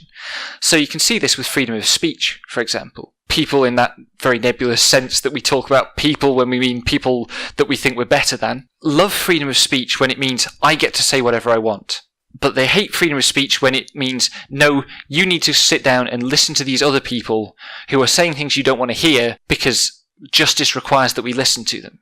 And I feel that that's what Vayne is talking about when he talks about freedom. It's the only thing he can be talking about, because there's nothing else standing in his way. Yeah, the only thing he can possibly mean is I want to make the decisions that make me feel good, regardless of their consequence. Vayne and Cid are both the incarnations of male fragility. They're just ridiculously consumed by I guess their ego is not being as comforted. I don't know. They just have something missing in their lives, basically, and you can just see it. Yeah, it's interesting to me that they make this shift of taking themselves as totems for all of mankind. So it's that business of Vayne saying the freedom for which we have longed is at hand. It's not a royal we there. He thinks he's speaking for the entirety of mankind, when clearly most of mankind couldn't give a shit about the Acuria, doesn't know about the Acuria, does not have the Acuria numbered among its concerns. So in this sense, the freedom that Ash eventually turns to is very different, because the first thing to recognize is, yes, it's an equalization of power relations. People who have lots of power over other people cease to have that power. But I think it's really important that the overall amount of power in the world is diminished. She accomplishes equalization not by accumulating her own power, or even accumulating power for the oppressed, but just wiping out the power of oppressors. Not all power of oppressors, but this one specific power that is really dominant in the world at the moment, eradicated. So this is where it loops back around to talking about the ending, right? The ending is really ambiguous about what's going to happen. Oh my god! I just had a sudden realization. Like, going off of your Arcadius America metaphor, Vane's desire to free everyone sounds just like America's desire to, we've got to establish democracy. We got to free the peoples. Yeah, this is kind of where I was going. That's why this is about America and the Cold War and the war in the Middle East sits alongside. This is about an ideology of freedom, right? I think it's both of those things, because the war was partly shaped by that ideology, and our perception of America and America's idea of freedom is partly shaped by its war making. But also, I think it ties to video games in the stuff about indulgence, right? We expect video games to indulge us. This is not a game that indulges us, and in that sense, it really kind of repudiates that freedom that we expect from games. Gamers talk a lot about freedom and choice, and it's all bullshit, right? And we know it's bullshit. And Final Fantasy's designers have clearly known it's bullshit for a long time. That's evident at least as early as FF10, I think much earlier. But one of the things people complained about with FF10 and FF13 is the illusion of freedom changes. I wouldn't say it disappears, but it changes. And it changes into a form that Americans don't recognize because it's not as indulgent. And just to kind of wrap up the stuff about the ending, the political situation at the end of the game is really ambiguous. Like, Dalmasca is restored as a kingdom, but it still doesn't have military power to defend itself. Arcades is humbled, like it's been defeated and the war with Rosaria has been averted, but that political tension absolutely still exists, and there must still be factions of both the Arcadian and the Rosarian military that want the war. So the peace is very insecure, and the game just stops there. It doesn't ask any questions about that. There's no happy ever after to it, which I can see that being the source of some complaints about the game's ending. Like, people don't tend to talk about the ending much, because I think the response to the ending tends to be, oh, Matsuno left the project before it was finished, and that's why the ending feels disorganized and whatever. And that's all people tend to say about it. But actually, I think it's a very deliberate representation of the ambiguity of genuine freedom. If we have a more equal world, we're going to exist in that state of vulnerability, precarity.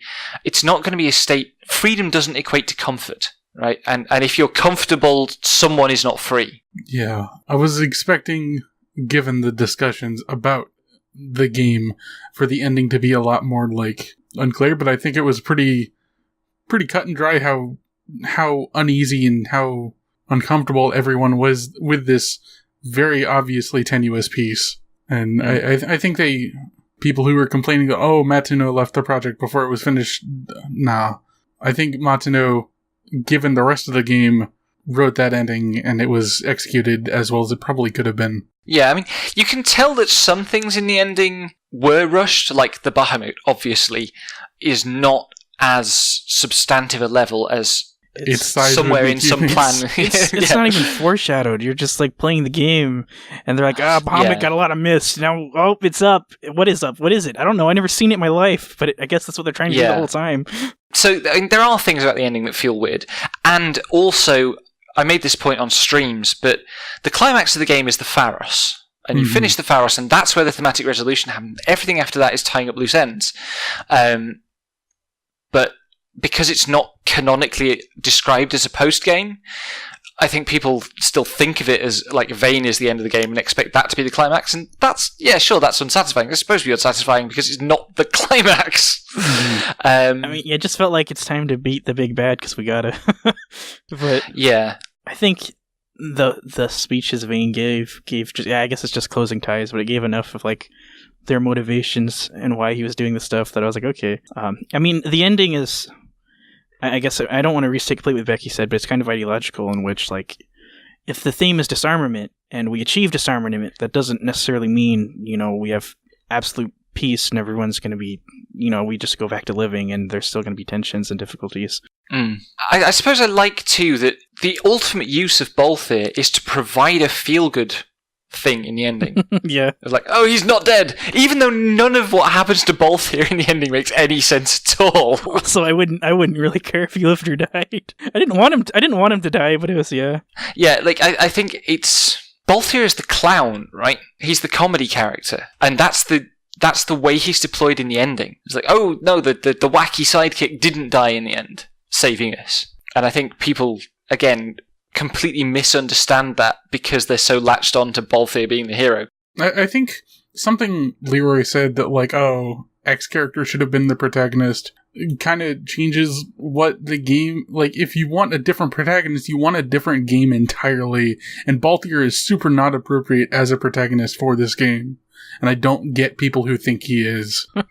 Yeah. I mean, I see the argument that Bash is the main character. Like, I see why people get that from the text. Mm-hmm. Because Bash's story is the story of his relationship with his brother, Judge Gabranth / Noah. And Gabranth is the guy on the cover of the game. Yeah. Right? And there is this thing...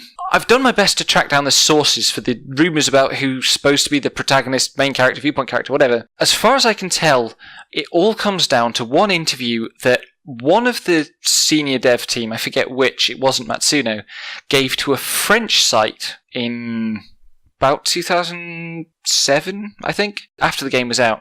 And I translated the interview as best I could. I don't read French. I had to use Google Translate and then, like... tweak all the grammar. Yeah. And there's one question that sort of touches on this. And what the guy says is, well, originally we were planning something more like the protagonist of Vagrant Story, who is a bit older. But as development went on, the protagonist just got younger and younger. And when we recruited this mocap actor who's very young, that kind of shaped the character into Varn. And that's the only source I have ever found for claims about the protagonist having changed over time. I mean, if anything, that could just mean Vaughn was older and then he became younger. Like, yeah. It That's how I took it. But it's just game ideas change over time, and the idea that kind of change can only have been the product of some sort of interference or a legitimate force. I think that presages a lot of the stuff a lot of the quote unquote controversies we have over localization these days. Oh, this wasn't the true vision of the piece because it changed. I was like, fuck off. The true vision of the piece is not set at the beginning of the project. It's something that develops as you work on it. Yeah. I'm going to tick off localizers, but I don't really think there's no. I don't think you're a good localizer if you think there's like a platonic ideal of translation you can hit. There's obviously good and disservicing translations, but there comes a point where you're quibbling over something that has expressive character and that's functional, that I don't really think you could have achieved something better. This is not a response to Persona 5, which has an awful localization, but there are times where I read people arguing about like actually good localizations, and I'm just very...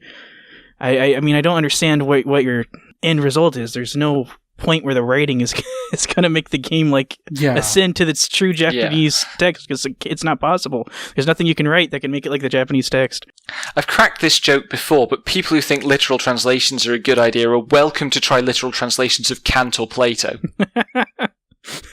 Let translators do their work as equal contributors to the art, for crying out loud. But I mean, the point about was FF12 changed because of focus grouping? One, there's no evidence for it. Two, this is a bad line to take, especially when the main character of the game is Ash, who is never put forward in these fucking think pieces as the main character. Yeah. Because there's obvious gender stuff there that's too tedious to go into in detail.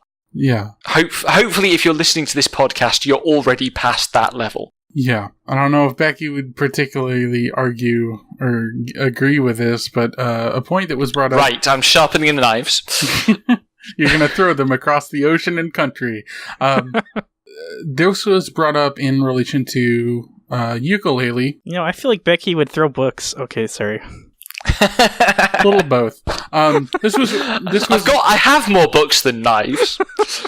Yeah, this was brought up in relation to ukulele, as like a response to the whole Kickstarter movement of games that don't turn out as well as everyone was expecting, because the pitch was always, "This is the game we've always wanted to make," and the line in particular was responding to that was, "You didn't fall in love with the games that they always wanted to make. You fell in love with the games that they wanted to make and got worked over by internal development teams.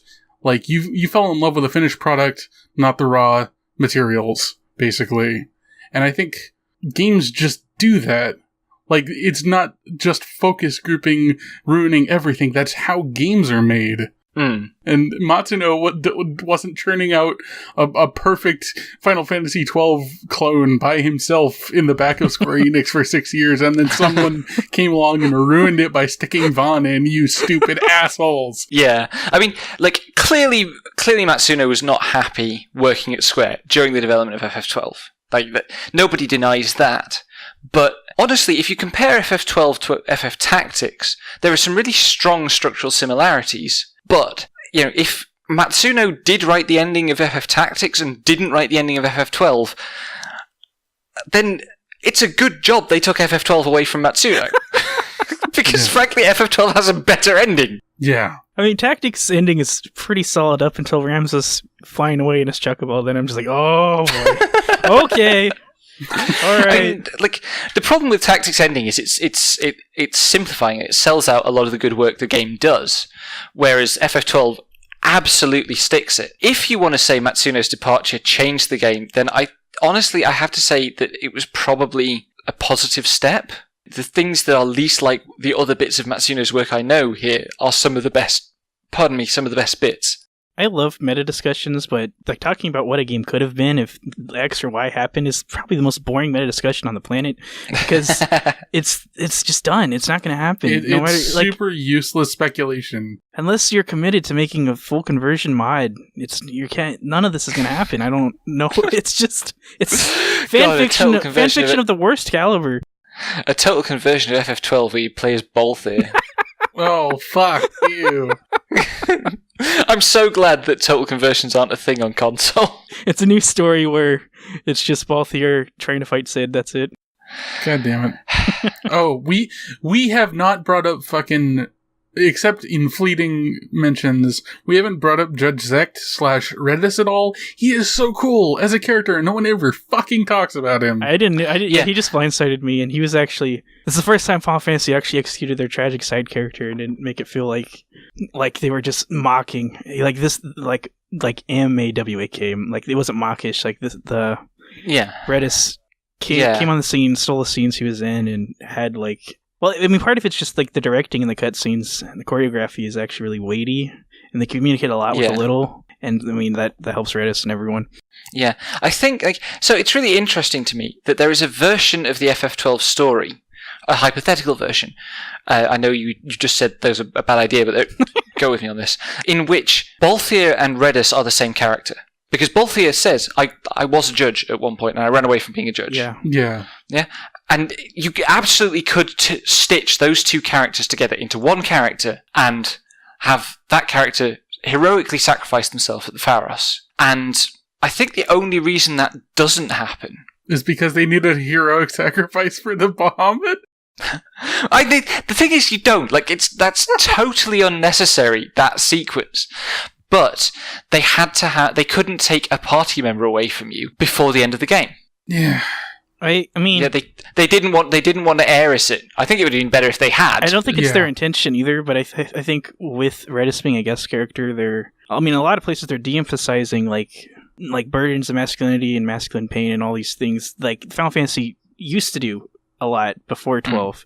Like all the dramatic moments aren't carried by the male characters, and they're like either they're goofs or they're in the sidelines letting Ash do everything. Yeah. And because it's not a story about them, basically. And if, not saying it would necessarily be bad, but if Redis was a party member, it would have been more about him. And like a lot of the lines would have been like after Aerith's death in 7, where a lot of the lines would have been focused about, we have to do this for Redis, and all this for Redis now. And it would be a hugely different game, but also I think that would justify the Balthier as the main character. That's the only thing that would work out. Balthier would have to die. God, if only. Official DGC stance, Balthier should have died. Well, I mean, even in the current in the game as it is, he's the Wash character, right? From Firefly, and like Alan Tudyk said, after he basically as soon as he heard he'd got the job, he had a conversation with Joss Whedon where he was like, you know what would be really good for this character would be if he died. Which is why he dies in the film. Spoilers for Serenity, I guess. Spoilers for a film that's almost as old as this game. It's older than this game. I saw Serenity in theaters, not ever seeing any of Firefly. Not a great experience, actually. I have not watched Firefly or Serenity, so whatever. Wash dies. It's supposed to be very sad. Actually, it's a really cheap George R.R. Martin type character death. Yeah. Bullshit. I hate it. Anyway, are there other things to say? I don't know. I have like quick things on how like Fran and Jote and Larsa and Vane and Balthier and Sid relate to each other, but it's also pretty obvious. Go. I don't know. Say it. I'm at the point where I mean, I might be sensitive to it too because of like the kind of political climate we're in, but there's like this generational stress between these characters like really intensely. And what I found really cathartic and satisfying in Final Fantasy XII is that each of these characters, to their basically patriarch or matriarch like role models, they say to their face, I don't need to follow what you say. I don't need to live life how you say is the way we're supposed to do things or what you think is valuable. I'm going to actually reject all those things. And it gets really literal with how Larsa and Balthier just beat up their dads basically.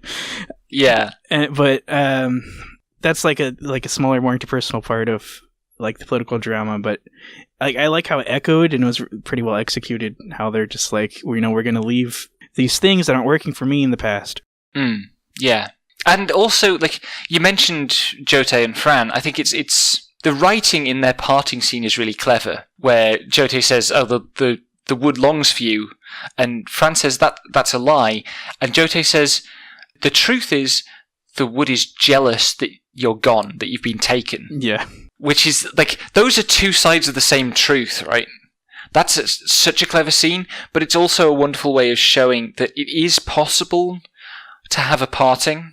Like, it doesn't have to be the macho thing where you fight your brother or your father or whatever. You can just, like, make peace and go separate ways. Yeah. Which I think also is what Vaan does. Like, Vaan doesn't really get that kind of confrontation with Rex at any point. He sees Rex's ghost a couple of times, maybe, or maybe he's just seeing Rassler for some reason. Van and Penel actually get the least catharsis for experiencing the most trauma. That's like unsaid thing, I guess. They also get the happiest ending, yeah, right? They get the happiest because they ending. come home rich and they get to go off on adventures, which I think is what Revenant Wings is about, although I haven't played it. Yeah, they come home rich enough to buy an airship. Revenant Wings starts out with a tone you'd expect, but then I spoiled what happens, and it gets really fucked up, and I was like, what is going on? But anyways, Okay. I don't know. I'll just say there's multiple genocides in Revenant Wings. Okay, don't tell me any more than that, because I haven't played it and I want to. Okay, so Van and Penello come home rich and, more important, proficient in, like, dealing with shit. Because, like, they were just city kids before, city orphans before, but now they're like, oh, we traveled around with, like, the monarch? So let's use some of this to get life easier, and then Vaan buys an airship. And he gets to be a happy boy and be a sky pirate, and then apparently witness genocides.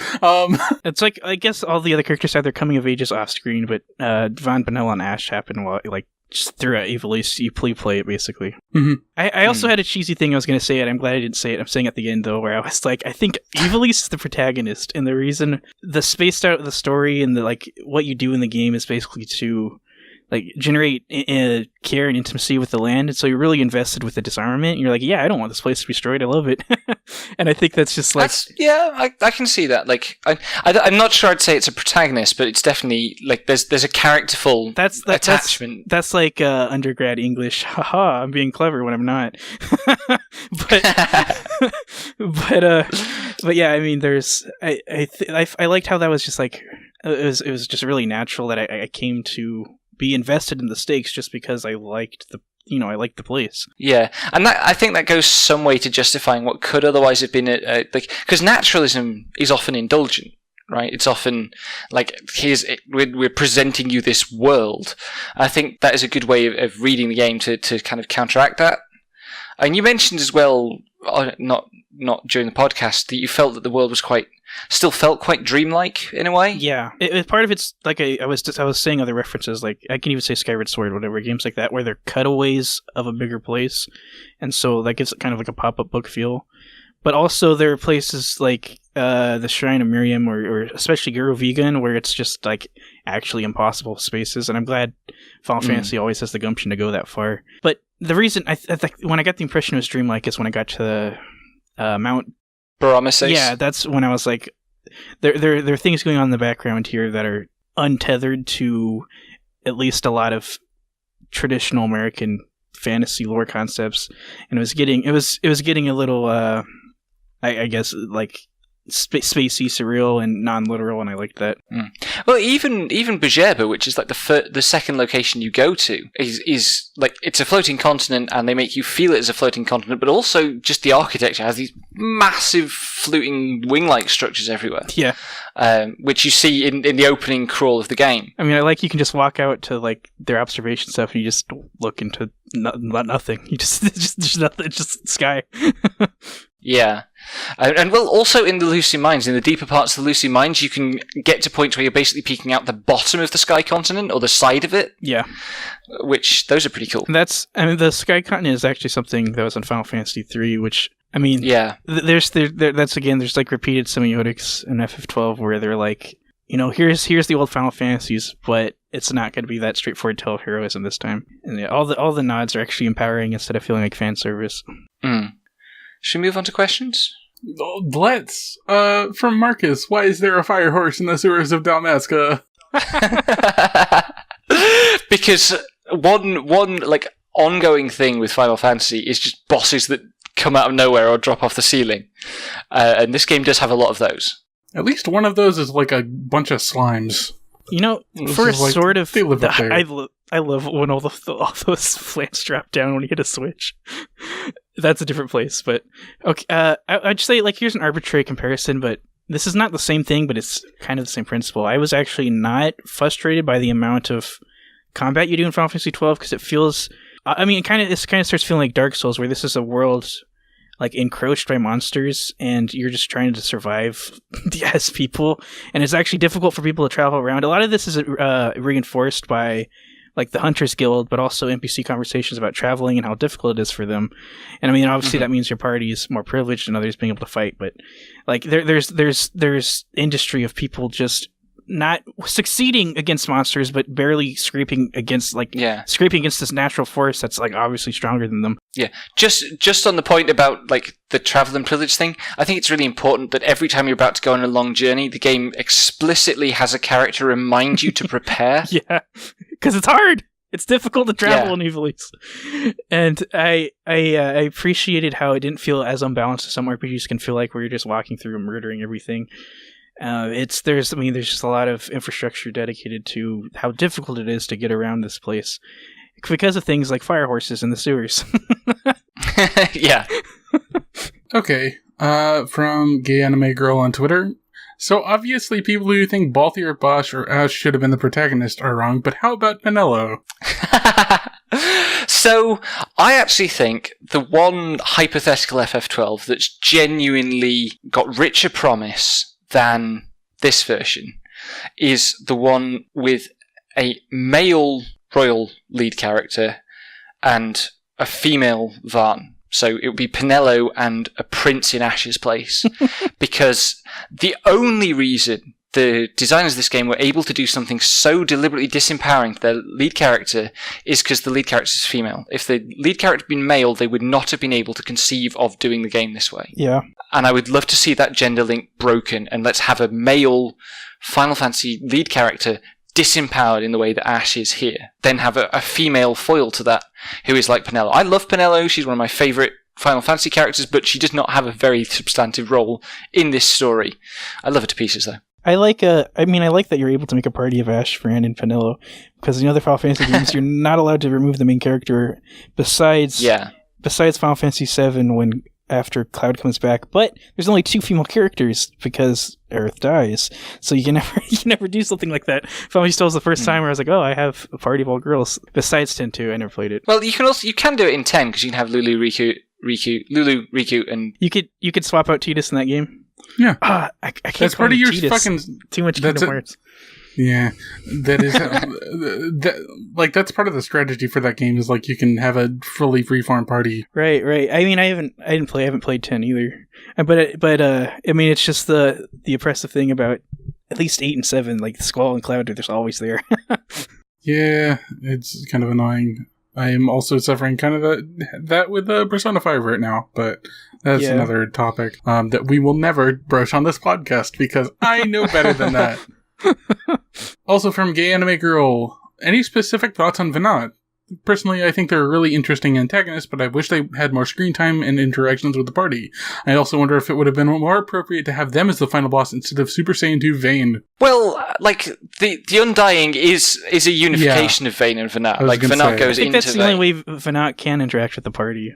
Because, like, even like, Ash slashed one with the Treaty Blade, but I don't think it did anything. I don't think they can interact. They're like on different planes, I guess. Different planes of existence. Yeah, I mean, I would kind of love it if the Akuria did more speaking in the game, just because I think the effect they use for their voice is really good. Like that, I love the way that it's a very androgynous voice, right? Because it's several different voices layered together. I just really like the way it sounds as a way of voicing gods that isn't just big booby man voice. Let's have more voice. Let's have more gods that whisper. I mean, this is like, I guess, adjacent. I don't know how to answer the question directly, but I feel like a lot of people would be more interested in Final Fantasy XII if it like threw down its stakes earlier. If Cid and Venat were not something that were like, well, whispered about, but something that was like in your face in the middle of the game. Like, these are the stakes. This is the villain, and they're doing evil stuff. Like, I think that would have hooked people up. Like, at least not better, because it still would take a while, but it would be something like, I understand who's the bad guy at least. Yeah. Once you know it's there, it's not hard to see, because like Cid is talking to Venat during his very first appearance, which is in the first act of the game. But like, I think the game actually does so it plays quite hard when you first meet Vayne for the effect of you sympathizing with him, right? It tries to make him out like, actually, this is a noble kind of man who's maybe serving the Empire, and that's bad, but his spirit is good. And I think it wants to go for that, and it wants to draw you into that, even though it's going to turn around and then say, no, actually, the fact that this man is an emperor is inherently corrupting. Like, I think it doesn't want to make it too obvious that these people are demonic. Once I just discovered, or once I like met Cid and Venat, I was like, all the pieces fell into place and it felt right. I don't think Venat's execution was like slighted, but yeah, I mean, I think the one thing it would do would be able to get people on board faster. I mean, people like the flashy villain. Yeah, but like fucking Venat shows up when you fight Judge Bergen. He just doesn't say anything. But you don't know. That's what I mean. The pieces fall together once you finish it, but you just don't know what it is yet. But that's like, compared to everything else that's like really early in the game, it's just like, whoa, that dude had like a stand. What the fuck? I didn't know what I forgot about that. I didn't know what it was.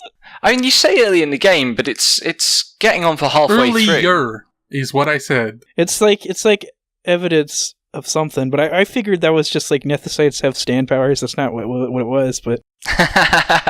Yeah, it's really unclear, because that particular picture is clouded by what you see in the Henna Mines with Mjörn, where I don't think an actual Akuria appears. You just kind of see the mist around her.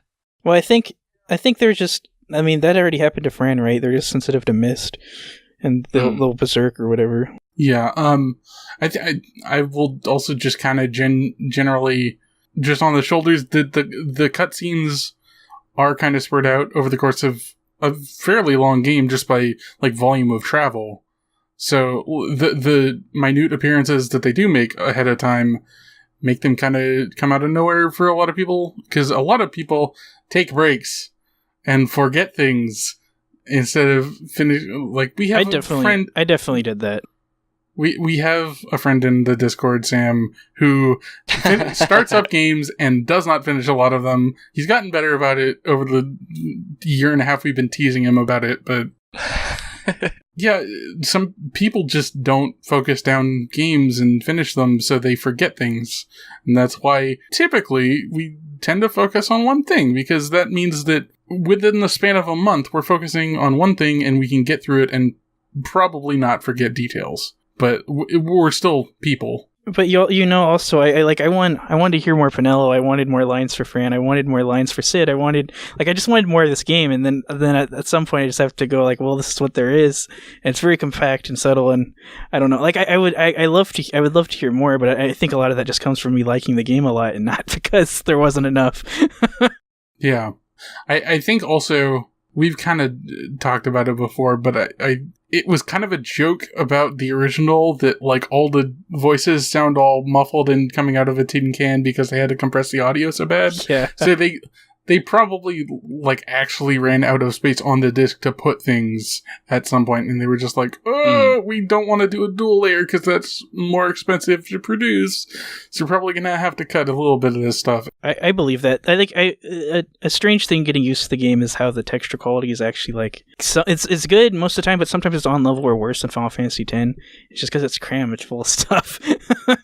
Yeah, it's like something that's really interesting is that there are a few textures in Zodiac Age that it reveals that the textures were never as detailed as the other textures. No, like there's just a few where you're like, that's a really bad texture, which you can now see it's bad because it like all the other textures look good now, but that one looks really blurry.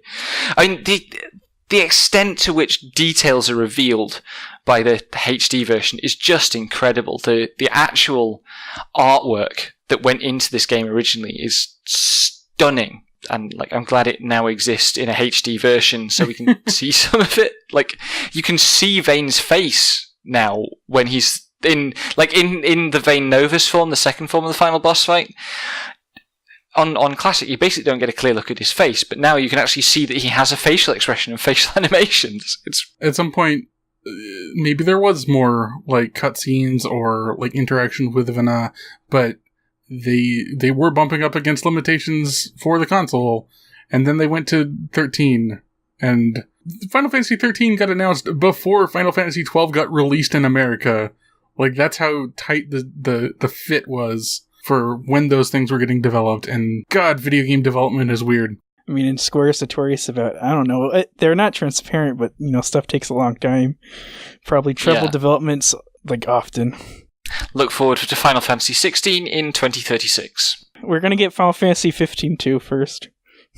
Oh no! Oh no! I mean, they're already making a multiplayer like section of that game. Like, they're making a multiplayer component of Final Fantasy 15, and I'm just, why are they still working on it? Why don't they? Why? I have no fucking clue. Who's it for? Who wants to play DLC for Final Fantasy 15? Okay. I don't know. Episode Ignis is coming too. Fuck off. I mean, that'll be the only good one. It'll be a cooking game. I just misheard you very badly, and I'm going to move on now. From where? That's on you, buddy, not me. From Where's My Gift for Becky? How do you feel about the depiction of war and monarchy in comparison to other JRPGs? 12 is one of the few RPGs I have come across where there's a real sense of weight to what is going on within the universe of the game itself. Who is this question? This is from Where's My Gift on Twitter. It's okay. Yeah, so I think actually this is like some of the plot points in this game actually depend on you having some sort of grasp of what medieval heraldry must have been like. You know, the stuff about you have to prove not only Ash's legitimacy, but that this is actually Ash. And the bit where Ash is told, you know, we don't need you anymore because we've got the proof of your lineage. We just need somebody who looks a bit like you, and we'll be fine. Yeah, that's actually worth noting is that that's before Ash actually like properly joins the party. Like, Vaughn has the thing that's supposed to prove she's who she is, and the Empire just arrests it from his grasp, and he's just like, well, a maid of passing resemblance will serve our purpose now, and you're just like, oh fuck, I just goofed. Yep. Yep. But like, I mean, it's nice to have a game that actually thinks about that rather than just kind of taking it for granted that monarchies function. But I also wonder, obviously, like, the Japanese imperial line must have functioned in some ways similarly, but also in some ways differently to European monarchies. So I often wonder how much we're missing in translation from a lot of Japanese monarchies. Or monarchies presented in Japanese games, because they're drawing more on their own tradition than on ours. Mine, I guess, not yours, depending how you feel about it. I mean, I'm half Scottish. I get a sense in JRPGs there's usually not the kind of fetishistic interest there is in medieval politics that there is in American fantasy anyways. Like, I can only count so many JRPGs where it's like set in a fantasy world and has to do with fantasy intrigue. There's not that many, and then a lot of them are Matsuno games. So normally the monarchy is just like a byword for this town. Here's how you talk to this town. They're personified in their king. Like, Dragon Quest does not care about governance or how things work. They're just there so you can do the other stuff. Yeah. And I think it's effective and sobering in Final Fantasy XII because it's quote unquote about Final Fantasy. Although normally this is stuff I roll my eyes at. I'm just like, I don't care. Yeah, I mean, to be fair, like, it's probably part of what drew me to the game is that it had that aspect, because I read a lot of fantasy that does this sort of stuff. And it's nice. I'm not sure it contributes a huge amount, except insofar as it enables lines like that line of Judge Geese about made a passing resemblance. But yeah, it's cool that it's in there. It's nice to see that element of things get some thought. And Bosch's character is all from being a retainer, and that's like usually just like not really an archetype in JRPGs because royalty doesn't matter. But then like that's the source of all his dramatic struggles and stuff like that. And medieval ideas about loyalty and foreigners play into a lot of the backdrop of Bosch's story. We haven't really talked about that, but the fact that he's now on his third allegiance. He was born in Landis, he was a knight of Landis. When Landis fell, he fled to Nebradia, and he served Prince Rassler. Prince Rassler brought him to Dalmasca and kind of basically died and left him there. Like, some of the reason that people are suspicious of Bosch is that, and also some of the reason that Gabranth is so hostile to him. I actually wish, maybe I just was like not smart, but I wish it was more clear, because I figured all that out obviously at the end when Bosch is talking to Gabranth, when he's talking to Noah, and I'm like, oh, that's this whole character. I'm like, oh, why is it happening now? I would have liked this earlier, but yeah, we haven't talked that much about Bosch's character.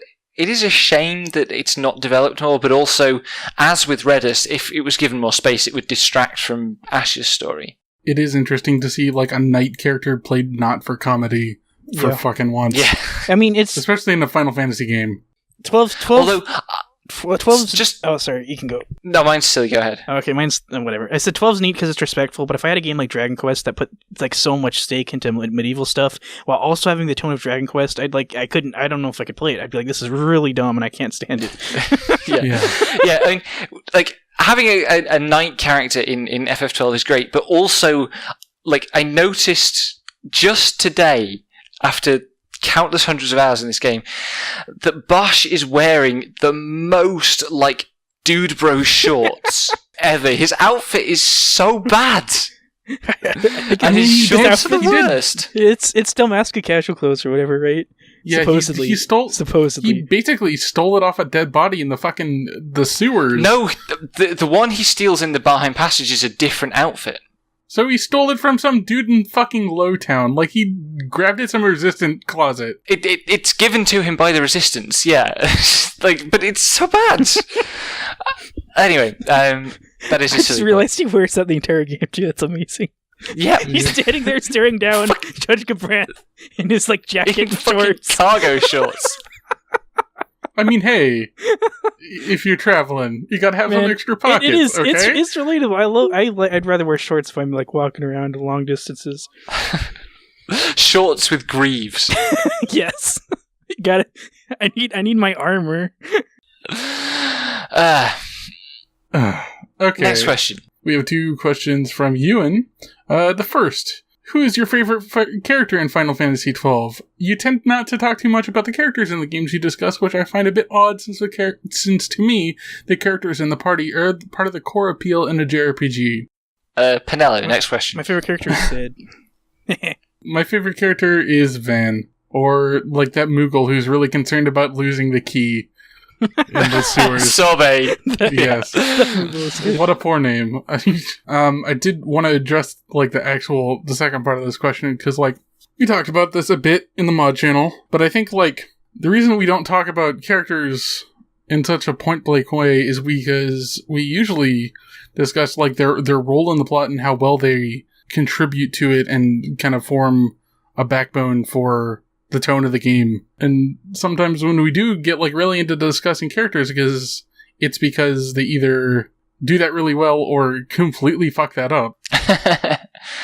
We talked a bit about characters in like Rogue Galaxy, but that's because Those characters were bad. And they were basically one of the bigger points of the game was like, oh, all of these characters have their own little arcs, and then they were all shit. So yeah.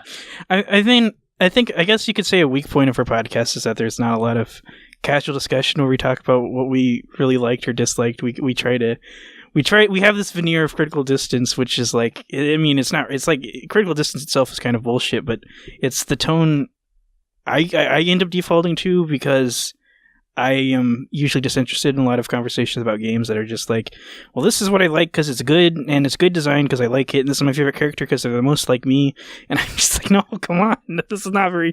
I mean, I can only tolerate so much of that stuff, and that's why that's not what I bring to this podcast. Yeah. I mean, the point Devin makes about treating characters not as individuals but as parts of narrative systems, I think is kind of that's kind of come to be. It wasn't a conscious choice to adopt that approach, but I think that's the way that we found useful to approach these games. Yeah, obviously, we're all capable of having discussions, like water cooler discussions of like, oh, what did we like about this game? Oh, what did we not like about this girl? Who is best girl? The answer Pinello. is Kaine, every year, all years. But it's just kind of useless in a critical podcast to kind of go in on like the baseline level of like anyone could like talk about the game like this. And that's part of what I think makes our podcast like interesting to listen to. If you decide that you're going to talk about something with a critical eye, you gotta actually think about all the parts working together. You can't just be like, oh, I like X character. Okay, why? I love Sid, but I don't really like. It's embarrassing to me. I don't want to talk about why I love depressed old men who tend up being evil a lot of the time. Like, I don't know, but I'm also not like that's just not the like stuff I talk about a lot either. Yeah, I also don't think it's terribly interesting. Like Becky said, it's just kind of. I mean, it's interesting if you're invested in the person talking about it, which I suppose is like the point of contention. But I'm just not gonna get a lot of it out of me. I don't know if critical distance is the right word, but I can definitely separate whether I would like the character as like someone to talk to as a person from me to them versus how they work in the story. I would hate Sid, but I'd love following him on Twitter. Sid is the drill of FF12. Yeah. Nah, Sid isn't the drill of FF12. He's someone stupider. Sid is unhinged. He's just some political pundit. That would be his Twitter. Eric Garland. Yes. I mean, he's closer to a Garland figure than anything. Anyway. Garland is a Final Fantasy character. You can't just say that, Leroy. Wait, what? He's more of a Garland figure. Well, people made that joke already, putting Garland quotes on Garland screen caps, but yeah. Good. Nerds. Anyway, here's another question from Ewan. Do you feel like Final Fantasy, ironically, has problems communicating its fantasy elements, i.e. the lore of its settings? I remember loving the political elements and characters of Final Fantasy XII, but I got totally lost once the whole Nethicite, Gruvig, and Acuria stuff kicked in. Same thing for Final Fantasy X. It took me 3 LPs to understand how Aeons and the Faith work, and Final Fantasy XIII especially. I would say normally there's a disinterest and disregard for the lore that comes from Dragon Quest. It's actually, like, I talk about how I don't like the complex political relationships, but I do like lore interactions as long as they're not the forefront focus of the story. And Final Fantasy is usually, like, Final Fantasy VII is a train wreck with its lore. Like, you can piece the narrative out of its lore if you like analyze it, be really careful with it, but it's obvious they didn't give much of a shit about what does what and why. And Final Fantasy VII doesn't need to have those interactions, so I would say normally Final Fantasy isn't usually good at that, but I thought Final Fantasy XII was different, where it was actually pretty careful with its lore, and it was consistent, and if you were paying attention to the name drops, you could associate them. Because of the sparseness of the cutscenes, it could be difficult, at least, to keep it all in your head if you're not trying, but Final Fantasy XII would be an exception, I would think. And I from what I played at 13, it seems like modern Final Fantasy is a lot more careful about how they talk about their lore in general. I mean, the other thing is that, like, there's this attitude in Western games audiences that a game is, in some kind of disengaging sense, fun first of all, right? We valorize flow states where you're not really thinking about what's going on, you're just responding to it, and obviously that's not an approach that's conducive to picking up on the cues.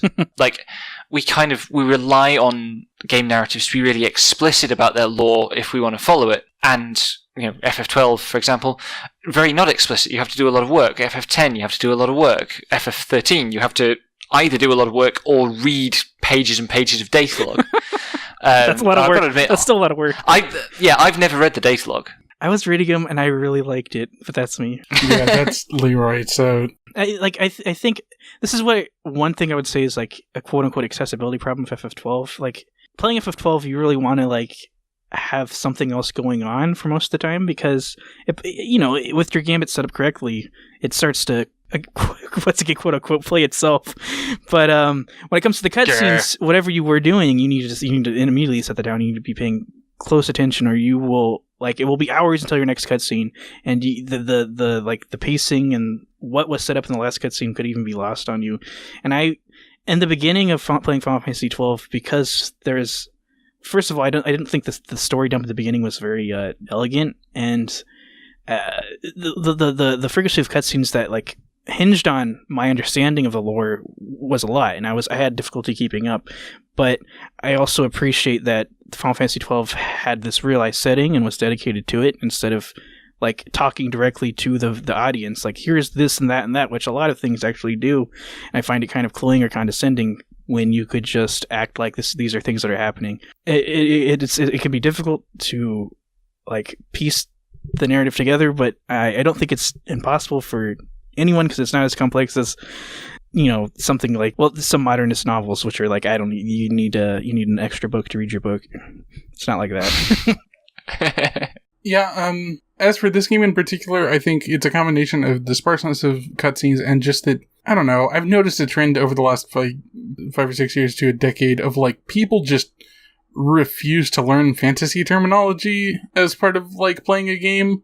You're just like, oh, why are you bothering with like all this like actual writing to like make the setting consistent? Just give me easy words. Like if they just called it, oh hey, here's the nuke, here's where the nuclear council sleeps, and here's the nuclear council, you would understand the Nethicite, Gruvegan, and Alcuria, but the nuclear ghost having a special name somehow makes it difficult for people to remember things. Meanwhile, I've been reading since I was young.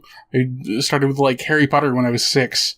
And like I've been, I don't know, my brain latches onto special terms, because it's like, okay, there's a special word for this. I'm going to remember the special word. So I remember shit like Entelakea from Vesperia, and I haven't played that game in 6 years. Well, also, it bears saying that I bet lots of the people who have this struggle to follow the lore of FF12 read Game of Thrones and got on with it fine. There's loads of bullshit in that. And like, this is how fantasy works, but we're more receptive to it in novels than we are in games. Yeah, because there is that focus on like, oh, this should be fun. I shouldn't have to think. And thinking includes remembering like a series of letters that make a word. I mean, there's obviously a point where you have too many proper nouns, but I don't think 12 ever even gets close to that. That's like, it got like a quarter of the way there. I've touched on like visual novels that had like, oh, I need to remember like 17 different proper nouns, and I was just like, World of Warcraft has too many fucking proper nouns. World of Warcraft's lore is bullshit, and they know it I is. just started working through a 50-hour playlist of WoW lore videos. Because I'm desperately trying to persuade myself I don't want to get back into WoW for the next patch. And, dear Christ, there are too many names. yeah. World of Warcraft lore is like... You need to know the difference between Agrimar and Aganar. That is so far from the sun. That's like underground. That's like, I mean, I guess that's very mean while you're watching it, but I cannot imagine watching World of Warcraft lore. I mean, it's the same thing with people who watch fucking days-long playlists of Dark Souls lore. Yeah, I was going to say it reminds me of Dark Souls lore, but Dark Souls fans would say it's way better than World of Warcraft. It's not. Fucking World of Warcraft lore has had, like, a decade plus to build up. 2 decades. There are decent novels in the World of Warcraft too, and Dark Souls doesn't have anything like that. Yeah. Like there's characterization that happens in Dark Souls. It's just like, well, you can fanfiction this stuff. I don't know. This thing happened. That's it. Yeah, like Dark Souls, there isn't much. WoW, there is too much, and also the people writing it just literally aren't competent at handling their own writing. It's like an Elder Scrolls. I feel like there's a lot of retcons, like the Elder Scrolls, where it's just like people who know the stuff are like, no, this didn't happen like that. And the authors are like, oh. WoW, like Blizzard recently started publishing like professional hardbound lore tomes, and that's a disaster. Like the second or third one came out just before the current expansion, and it says in it, this group of people are definitely dead, and one of them is going to be in the raid that's at the end of the next patch. Wow. Man.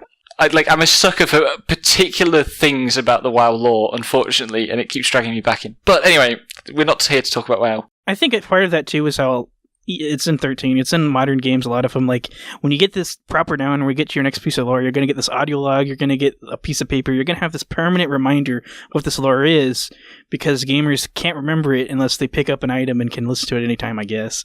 So when it's one and done, like, that's different than how other games are presented. However, you can also just like look up the cutscene on YouTube. Yeah. Like, also, like, I've been reading since I was like 5 or 6, and part of that has been learning how to address metaphor and simile, and like, maybe things aren't all literal in how I should remember them. Gamers are bad at this, man. They're so bad at this. Like Becky's entire thing of like, hey, why don't we talk about how this is definitely a nuke? Because it definitely is. I mean, I actually, Vane's, I didn't think anything was special about Vane's speeches, but I mean, Becky had those on point. Yeah, I think that's it. Does anyone else have any talking points? No, and I don't have to do a preview this month for the first time in 2 months. That's all I knew. Yeah, how about you, Leroy? Any last thoughts? Okay. FF12's really good. I mean, this is a good point, but like, I'm a Final Fantasy skeptic. I don't even like Final Fantasy anymore, but I still really love Final Fantasy 12, partially because of how much it's, not like the other Final Fantasy games, and I regard it as highly as Final Fantasy VII. They're different games, different names, but yeah, I mean, Final Fantasy 12 is exceptional, and it like justifies Final Fantasy. That's a bold claim. It's a bold claim in the era of Final Fantasy 15. Final Fantasy 15 immediately unjustified. Final Fantasy discourse is bullshit, and the games get away on good graces. And I know people who say that. There's people who say that who actually like Final Fantasy 6 or something. They love Final Fantasy 6, and they say the exact same line I said, and I just get mad. Actually, all right, closing thought. Final Fantasy 12 was not the first Final Fantasy game I played, nor was it the first JRPG I played, but it was the moment at which my gaming interests crystallized around JRPGs, and I think that has really had a really interestingly shaping effect on my perspective about what this genre is, that I'm still unpicking. Like, I still subconsciously, a lot of the time, I'm comparing games to this game, and I think, I don't know, maybe that it's given me more faith in the genre than I should have, but also, fuck it. Like, I have only got my perspective to go on. I don't feel like it's that bad. The closest relationship to the quality of the level design in Final Fantasy 12, I would go back to something Final Fantasy 1. It was like the first time I was like, besides the pre-rendered backgrounds of the PlayStation era, it's like the first time Squaresoft was like giving a shit about interesting spaces, and I was like, oh, this is actually really cool. I can't believe they made this. I missed this game. But Final Fantasy 13 was also really nice environments, but it's a completely different style. Mm-hmm. And I will fucking finish my writing on that stupid game for my zine piece. I swear to God. One day. Thanks for joining us for this episode of DGC. Next month, we're celebrating our 2nd anniversary. Our 3rd year will be focusing on games that don't get talked about as much, and we'll be starting it with Legend of Dragoon, a PlayStation 1 game from Sony that came out in the gap between Final Fantasy 8 and 9. You can buy Legend of Dragoon for $6 on the North American PlayStation Network, or emulate it quite easily due to it being on PS1. After that, we'll have our first double-header episode as we play both Golden Sun and its sequel and or second half, Golden Sun Lost Age, a Game Boy Advance duology by Camelot Software, otherwise known for the pre-2000 2000s era of the Shining series and the Mario Golf and Tennis series, this is the kind of traditional game that made me realize JRPGs existed out of Pokemon and Final Fantasy. You can buy both Golden Sun and The Lost Age for $8 each on the Wii U eShop, but you can also, once again, emulate them quite easily. You can find our work on our website, jrpgsaredead.fyi, or our Twitter at jrpgsaredead, or individually at Invisible for me, at eThePen for Becky, and at WasNotWhyNot for Leroy. You can also support us on Patreon at patreon.com/deadgenre. Join us next time for the start of Year 3 of Dead Genre Chronicles.